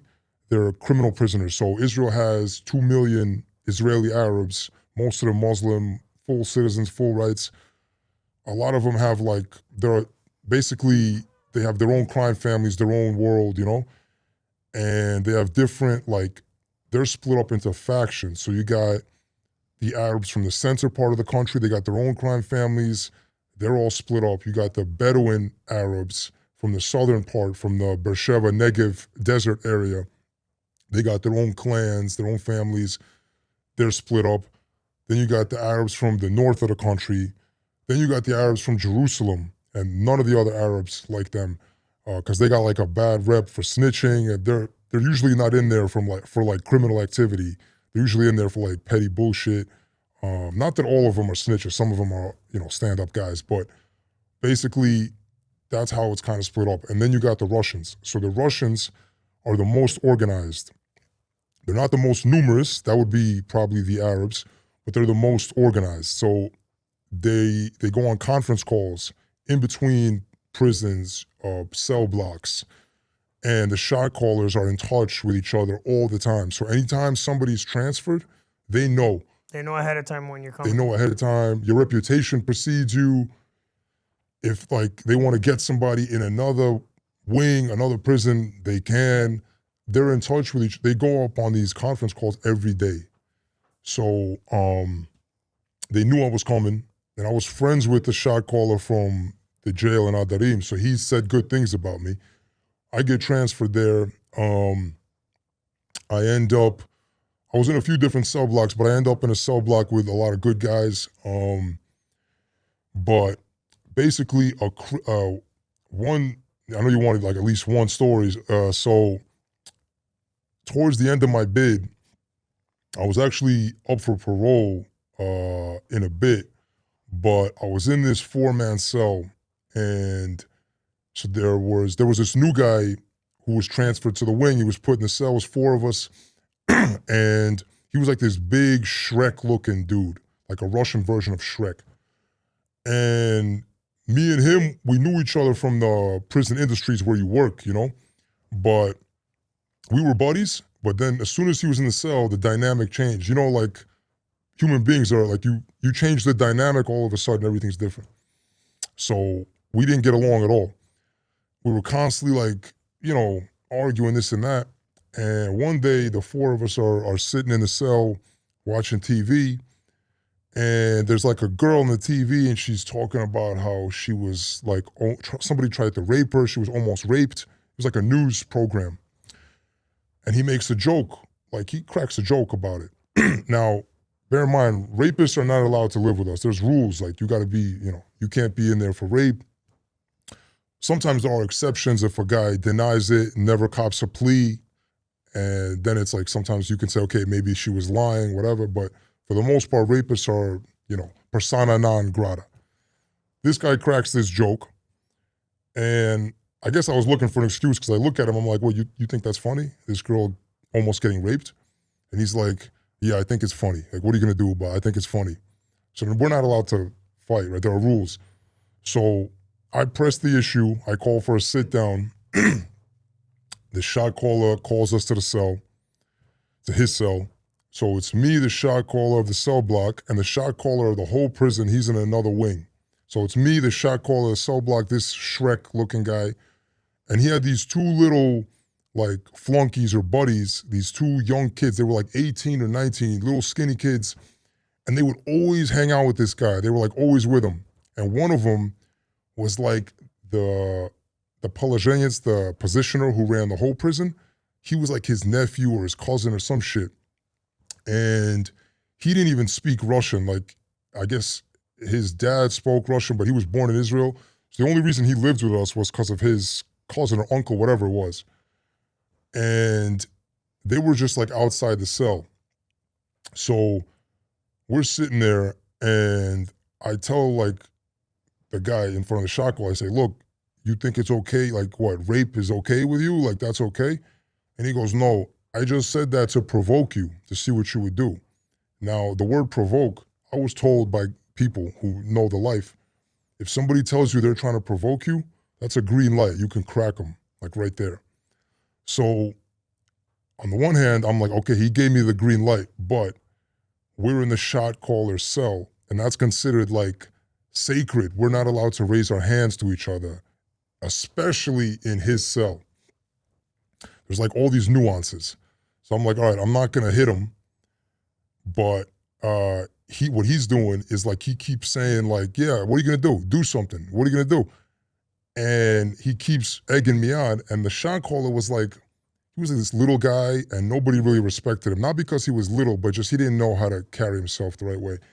And so you gotta remember, like the shot callers of the cell blocks, almost anybody can be put in that position. Like as long as you more or less got a head on your shoulders, you can handle yourself more or less okay, they can put you in that position if they need you there, if there's nobody else.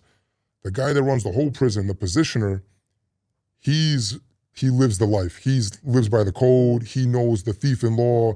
He's like a made man. That's a little bit different. So this guy was like a regular, kind of like a regular schmuck, and nobody, the way he carried himself, nobody really respected him too much. So we're kind of ignoring him. And this guy's egging me on, and the shot call's like, relax, relax, stop, stop. And eventually I just get up and I crack the guy because I couldn't help it. I crack him, and he's a big dude. He just stands up and starts wailing on me, and he's a lot bigger than me. So like I go down, I think, from the first shot that he throws. So I'm down, and now his 2 flunkies come in and they start kicking me in the back while I'm down. So I'm trying to fight off this fucking Shrek-looking guy. They're kicking me in the back. The shot caller's yelling for everybody to relax. He's trying to like split us up, but no one's listening. No one's paying attention. He's too small anyway. Eventually, I'm getting the shit kicked out of me. Eventually, I take this guy, I get this guy's legs, and I basically take him down like fucking MMA style. I mount him like if you watch UFC, like I'm on top of him. And now I can crack, like he's wide open, I'm on top of him. And the shot, I'm about to hit him. This all happening like really quick. The shot caller dives like on top of him and is like in between us, like, no, stop, that's it, stop. So now I can't throw a punch over his head because that's like even a big no-no. Like that's like disrespect to him, to the whole system. There's like so many nuances to the rules. Like I can't hit a guy when this guy's literally right in front of me, like, you know what I mean? So I control myself, I grip my teeth, I don't hit him. We all get up. Those 3 guys leave the room. I'm in there with the shot caller. The place looks like it got hit by a fucking tornado. And like, I look like the elephant man. My face is all bumped up, my head is bumped up. So I'm like, and I share a cell with this guy. So I'm like, fuck, what are we gonna do? So this guy's like, all right, I gotta kick this up to the poложенец, to the positioner, and we gotta see what he wants to do. He's like, go to the cell, try not to let nobody see you, you know. I'm like, all right, man. So I go to the cell. People see me on the way back to the cell. Snitches everywhere, man. Within like half an hour, like 40 minutes, guards come to the cell. They're like, pack your things, we're taking you to isolation for your own protection. So I tell him, I call the shot caller over. I'm like, tell him I don't want to go. I'm staying here, you know, because I don't want to get taken to PC. And they're like, no, we're taking you. And we're trying to like argue with them. And they're like, either we're putting handcuffs on you or what, but you're not staying here. Like the word came down from, you know, up high. So the shot caller says, look, you got to go with them. There's nothing we can do right now. Go with them. We'll figure this out. I take some of my things. They put me in isolation, but I'm not on punishment. So I still have like a phone brought to my cell. Next morning, I'm supposed to go on a conference call. Like I get told the details before they take me away. I get on a conference call with the positioner. Now this motherfucker was a real hothead, like a real cowboy, and we didn't like each other at all. He always thought I was getting into too much trouble. I had too much of a temper. Like if I have a temper, I don't know what he's got, but I guess because he can get away with murder and I can't. So he didn't like me anyway. He gets on the conference call and he's just chewing me out, giving me a tongue lashing, like, your temper's always causing problems. How could you hit the guy, blah, blah, blah. I tell him what happened. When I tell him about like the stuff the guy said, he kind of like, he pauses and he knows the other guy is wrong as well, but he doesn't want to let me off the hook. So he's still kind of like chewing me out. So then while we're talking, the guards come and they basically handcuff me and take me to this cell block where there are no Russians and it's run by this Israeli crime family. I don't want to say the name because they're still active, obviously, but it's run by this Israeli crime family. They take me to the cell block. There's no Russians there, so like our thing doesn't like apply. I'm in the cell block. I actually know some of the guys, you know, so they greet me, they're friendly, whatever. I go up on the conference call. This crime family is like allied with the Russians. So they do know each other. They're like kind of allied on the street, in prison, but it's a separate thing. All right, guys, taking a quick break from the podcast to talk to you about Gus Villa Jewelry. Yo, let's be real here for a second. If you're rocking plain jewelry in Miami, of all places, you are doing it 100% wrong, my boy. Step your game up with Gus Villa Jewelry, the plug for real Cuban link gold and silver chains. And of course, the cleanest Rolexes in all of Miami. This isn't factory made or watered down or any of that stuff. This is high quality, custom, handmade stuff that shines from here to the moon. It turns heads, starts conversations, and makes you look fresh. Gus has something that'll level up your whole vibe. And because you're locked in here with us at Honor Among Thieves podcast, you're getting a hookup. Use the promo code Montana at checkout. Get 5% off your entire order. That's right, 5% off. Go check them out at GusVillaJewelry.com or pull up on them in the Diamond District down here in downtown Miami. GusVillaJewelry.com. Again, that's GusVillaJewelry.com. And tell them your boy Montana sent you. Gus Villa Jewelry. Now back to the podcast.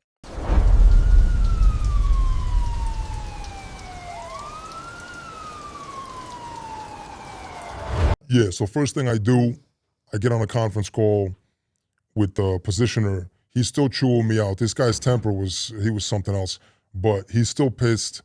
He calms down. He's like, all right. He's like, all right, look, they took you to this cell block. Those are friends of mine. Call up. He's like, call up. He gives me a name. And that was like the shot caller of the Israelis. Right. He was like the top guy. So I later found out he was like a high-ranking member of this family. He was only like 29, I think. And if you see the guy, he's like a skinny, fat guy. He's like skinny, but he has a gut. And he wears glasses. Like you'd never think, he looks kind of like a geek almost. Like you'd never think he is what he is. But he was really close with the bosses of this family. He was in there for, I later found out, he was in there for trying to kill a rival, like crime family, like a rival soldier from a different family with like a fucking bazooka or a rocket launcher, some crazy shit. I don't remember. But he was doing like a pretty long bid. And he was like the top guy in this cell block. So the positioner says, call him over. I call him over. He talks to him. He basically tells him, I'm a friend, like treat him right. He's with us, whatever. So the guy, I knew some guys over there already. So one of them, I'm in the cell with him. Just the two of us, it's a good cell. And so I was in this cell block for a few weeks or a week, I don't remember, but one thing happened here in this cell block that really kind of stuck out to me was there was an issue between the prisoners and the guards.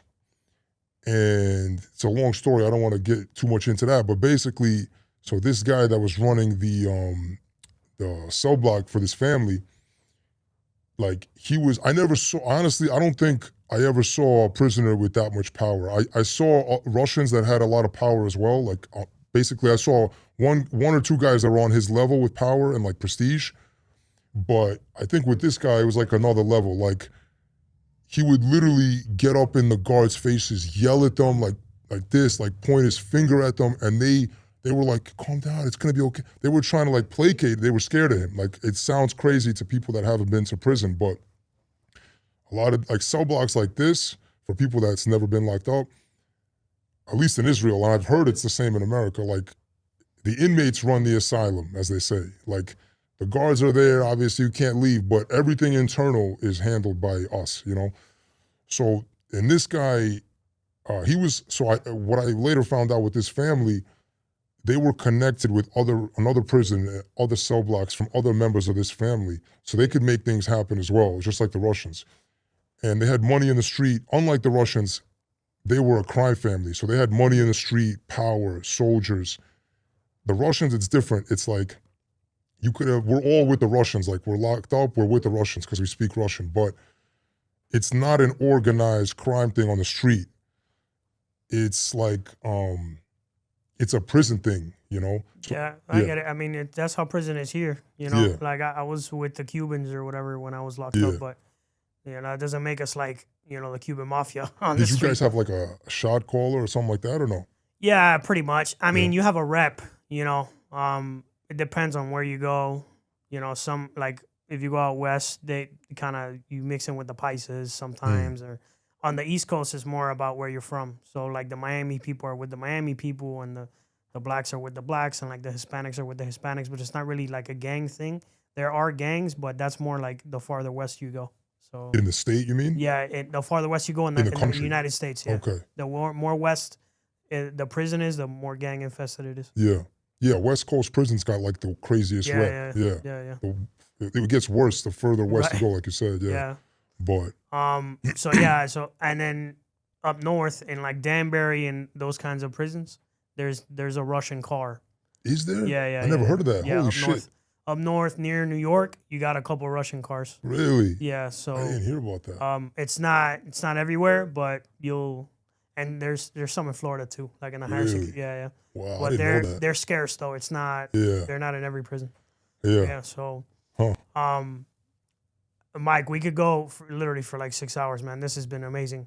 I want to finish this story. Yeah, finish. But also, I want to finish the thing about the Russians is basically it's a prison thing, like we said, but there are guys that are like mob bosses and they have their own syndicate family, whatever you want to call it, and they live by the code more or less because the code evolves over time.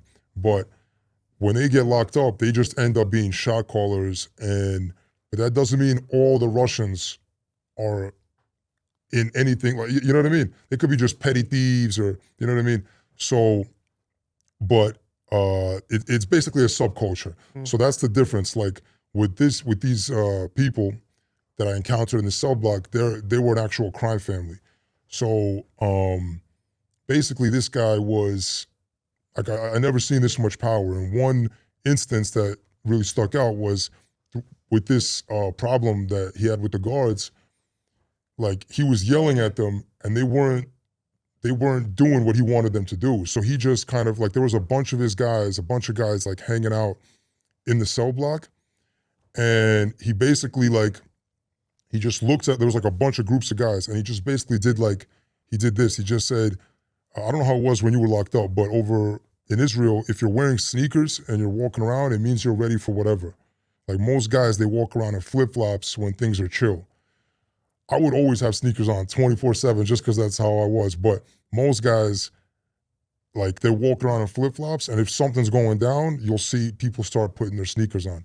So everybody's in flip-flops, except for me, and he sees a bunch of his guys, and he's just like, he says in Hebrew, he says, Sim na'alayim. It means like, put your sneakers on. And he waves his hand.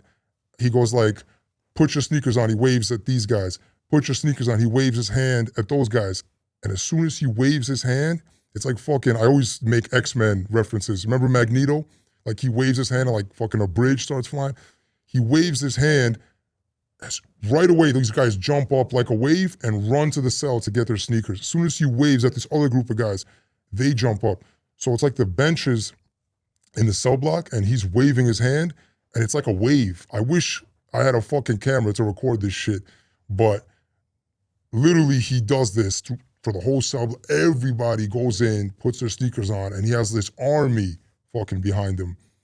Eventually, the guards meet him halfway. He gets his way enough to where he like calms everything down because they don't want to have like a riot. Because I've been in a prison riot once. Like they don't want that shit. So they want everything to be nice and calm. They kind of meet him halfway. He calms things down. But that was just something I'll never forget. Like just fucking X-Men type shit, waving his hand and guys are just like, boom, like as if he's like making them do Controlling them, yeah. Telekinesis, you know what I mean? That's nuts. Yeah. Mike, this is by far one of the sickest stories I've had on. Thank you so much for traveling I know you're coming from really far to be on my show. I appreciate it. I usually wrap up asking the same few questions. I'll definitely have you back at some point. I don't know when, but we'll definitely do this again because I want to dive deeper into your prison bid. That sounds like that alone was a whole venture, right? Yeah. So what's next for you? Well, I want to mention why I turned my life around, why I went straight. So throughout my whole bid, I never planned on going straight. So I also want to mention why I started writing. Basically, so before we get to the book, throughout my bid, even though I was writing this book when I was locked up, I never intended on going straight. I was always thinking like I'm making connections, I'll get out, I'll see what happens. So I get parole after 4.5 years. I'm on parole, I'm living in Israel, I got the ankle monitor, the whole 9 yards, like house arrest at night. During the daytime I had like a parole approved job in a factory or some shit. So I'm working this legit job, but I'm thinking once I'm off parole, I'll make some moves, I'll see what's what. I'm not gonna do the same thing, but now I know people, So at one point, my mother flies over from New York just for the weekend, which is all she could do at the time, to see me after I got out. And we're spending the weekend together, and at one point, I remember I look in her eyes, and I just saw that the pain I caused her and my father as well for like everything I've done. And I remember I saw your interview with Valdez, and I remember he was saying he was having the time of his life in prison. But when he realized what he did to his loved ones, he changed. Like for him, it was like he was having the time of his life. Same thing for me. Like prison for me was just another adventure, another part of the life. It was like something I knew would happen eventually. And but once I saw that look in her eyes, I remember in that moment, I remember thinking to myself, oh, I'm done. I'm never doing this again. I can't do this to her again. I can't do this to my dad. I can't do this to her. Because it's one thing talking to them on the phone. And she did visit me in prison, obviously, a few times. But it was another thing, like in person, outside, in the free world. I remember thinking, oh, I'm done. I'm never doing this again. I'm going to go straight. And I was thinking, I don't know what I'm going to do, but I'm done. And I had no clue what I was going to do. I wrote this book. I'll get to the book in a second, but basically, my lawyer hooked it up. Eventually, they let me leave the country. I could come back, but they let me leave the country. I moved to a place where I have a clean record, like squeaky clean. I get a whole new job, legit. People I work with, like I said in the beginning, have no clue what I used to do. They know, where I lived, but they don't know what I was doing over there. So long story short, that's why I'm wearing a disguise. I wrote the book under a pen name. The voice thing. I got a second chance at life, which is like, you're in America, your past follows you wherever you go. Everywhere. Getting out of prison and starting my life over was harder than my prison bit 1,000%. There you go. Like, I can't even imagine. So for me, it's like a blessing. Completely clean record where I'm at now, and I'm like, I can't squander it. I can't mess this up. Things are going great, knock on wood, food. So that's why, all this. But things are going great with the book. You mentioned what's next. Basically, when I first got locked up, I've always loved reading. I love books since I was a kid. When I first got locked up, I had this book in my apartment laying around. It's called Jackrabbit Parole by Stephen Reed. And Stephen Reed was a legendary Canadian bank robber, and he was part of this crew called the Stopwatch Gang. So if you look them up, they're infamous. But he wrote this book when he was locked up. It was an incredible book. My girlfriend brought it to me when I first got arrested after I got indicted. I remember sitting there reading it, and I was so blown away by his writing that I was inspired to write myself. So even though I was never on his level, I still figured I'd start writing, and I kind of used his blueprint, like the way he wrote his story, and he did the same thing. So he took his real life and he wrote the book in the form of a novel. So he changed the names around because one of his partners was still on the run. So he changed the names around. He made it into a novel, but it's basically his life. So I did the same thing here. Changed the names around, used the pen name, but it's my life. So, and I used his writing style and his blueprint, like the format. I kind of used that type of format. I don't know if it makes sense, but, and I wrote it throughout my whole bid, got out, started editing it, basically did everything myself. And yeah, here I am trying to promote it. So, just doing what I can with it. Sky's the limit. We'll see what happens, but that's kind of what's next. Doing the right thing. I'm a law-abiding citizen now and trying to push this book, So, yeah. Do you believe in redemption? In a religious sense or just in general? Not in a religious sense. Redemption just in the sense of like, how bad you fucked up and you really come back. Like really coming back from it and being a better person. Yeah, I mean, look, I don't regret nothing because it led me to where I am. Like me and my dad, we had issues growing up and now we're thick as thieves. And ironically, it's because of this. So with my mother as well. So we're as close as ever, and it's all because of this. So I'm not happy about, I never wanted to scare people half to death. I'm not happy about that, but it's just it is what it is. Like, I'd be lying if I said I regret it. I do feel like I paid my dues. I redeemed myself. I'm doing the right thing now. I do want to make one thing clear. I love Israel. I love my country. I'm a patriot. This wasn't, I don't want people to get the wrong idea, God forbid, this wasn't nothing like against the government, nothing like that. It was something like, these banks are insured, I'm not hurting nobody, just like somebody can be a fucking professional bank robber here in the States and love, a lot of these guys, these street guys in the state, they love their country. Same thing over there in Israel. A lot of these guys, the Israelis, you know, some of the Russians, they're patriots, but they're just street guys. That's what they do. So I love my country. I don't want people to get the wrong idea about that. But redemption, yeah, man. I mean, you do the best you can, you know, in your life, in your journey, whatever, and you pick up the pieces, you move forward, you try to do the right thing. So yeah, I believe in it, yeah. You believe you've redeemed yourself? Man, I hope so, man. I still gotta settle down, find the right girl, have some kids. That's like the real, you know, that's like the real point of life, you know? Once you do the right thing for your kids and teach them the right way, make sure they don't make the same mistakes, I think that's like the ultimate redemption, being a family man. So I still got a ways to go, but you know, I'm working on it, man. I'm working on it, yeah. How can people connect with you? I'll give you my link tree. It'll have my email, all the links to where you can buy the book. Let me show the book here. So there you go. So the camera gets a good angle. Yeah, the cover looks good, man. If I may say so myself. Yeah, it looks dope. Yeah, I like it. so that's available on Amazon in paperback and ebook. It's available on Kobo, Barnes & Noble, Google Books. Audiobook is hopefully coming soon. So wherever you get your books, it's available. Pretty much, yeah. So, Mike, again, I appreciate you. This has been awesome. I will definitely have you back at some point so we could get deeper into the prison bid, because that just sounded out of this world. You have an insane story, and I appreciate you coming on. Nelson, thank you for having me, man. It means a lot. Thank you, brother. Definitely, brother. Appreciate it. Alrighty, guys, that's another episode of Honor Among Thieves with your special guest, Mike Mazursky, all the way from Tel Aviv. Thank you again for tuning in. See you on the next one. Push it to the limit. The world is yours. If you're not chasing a dream, life is meaningless, guys. Catch you on the next one. Say goodnight to the bad guy. FBI, open up! The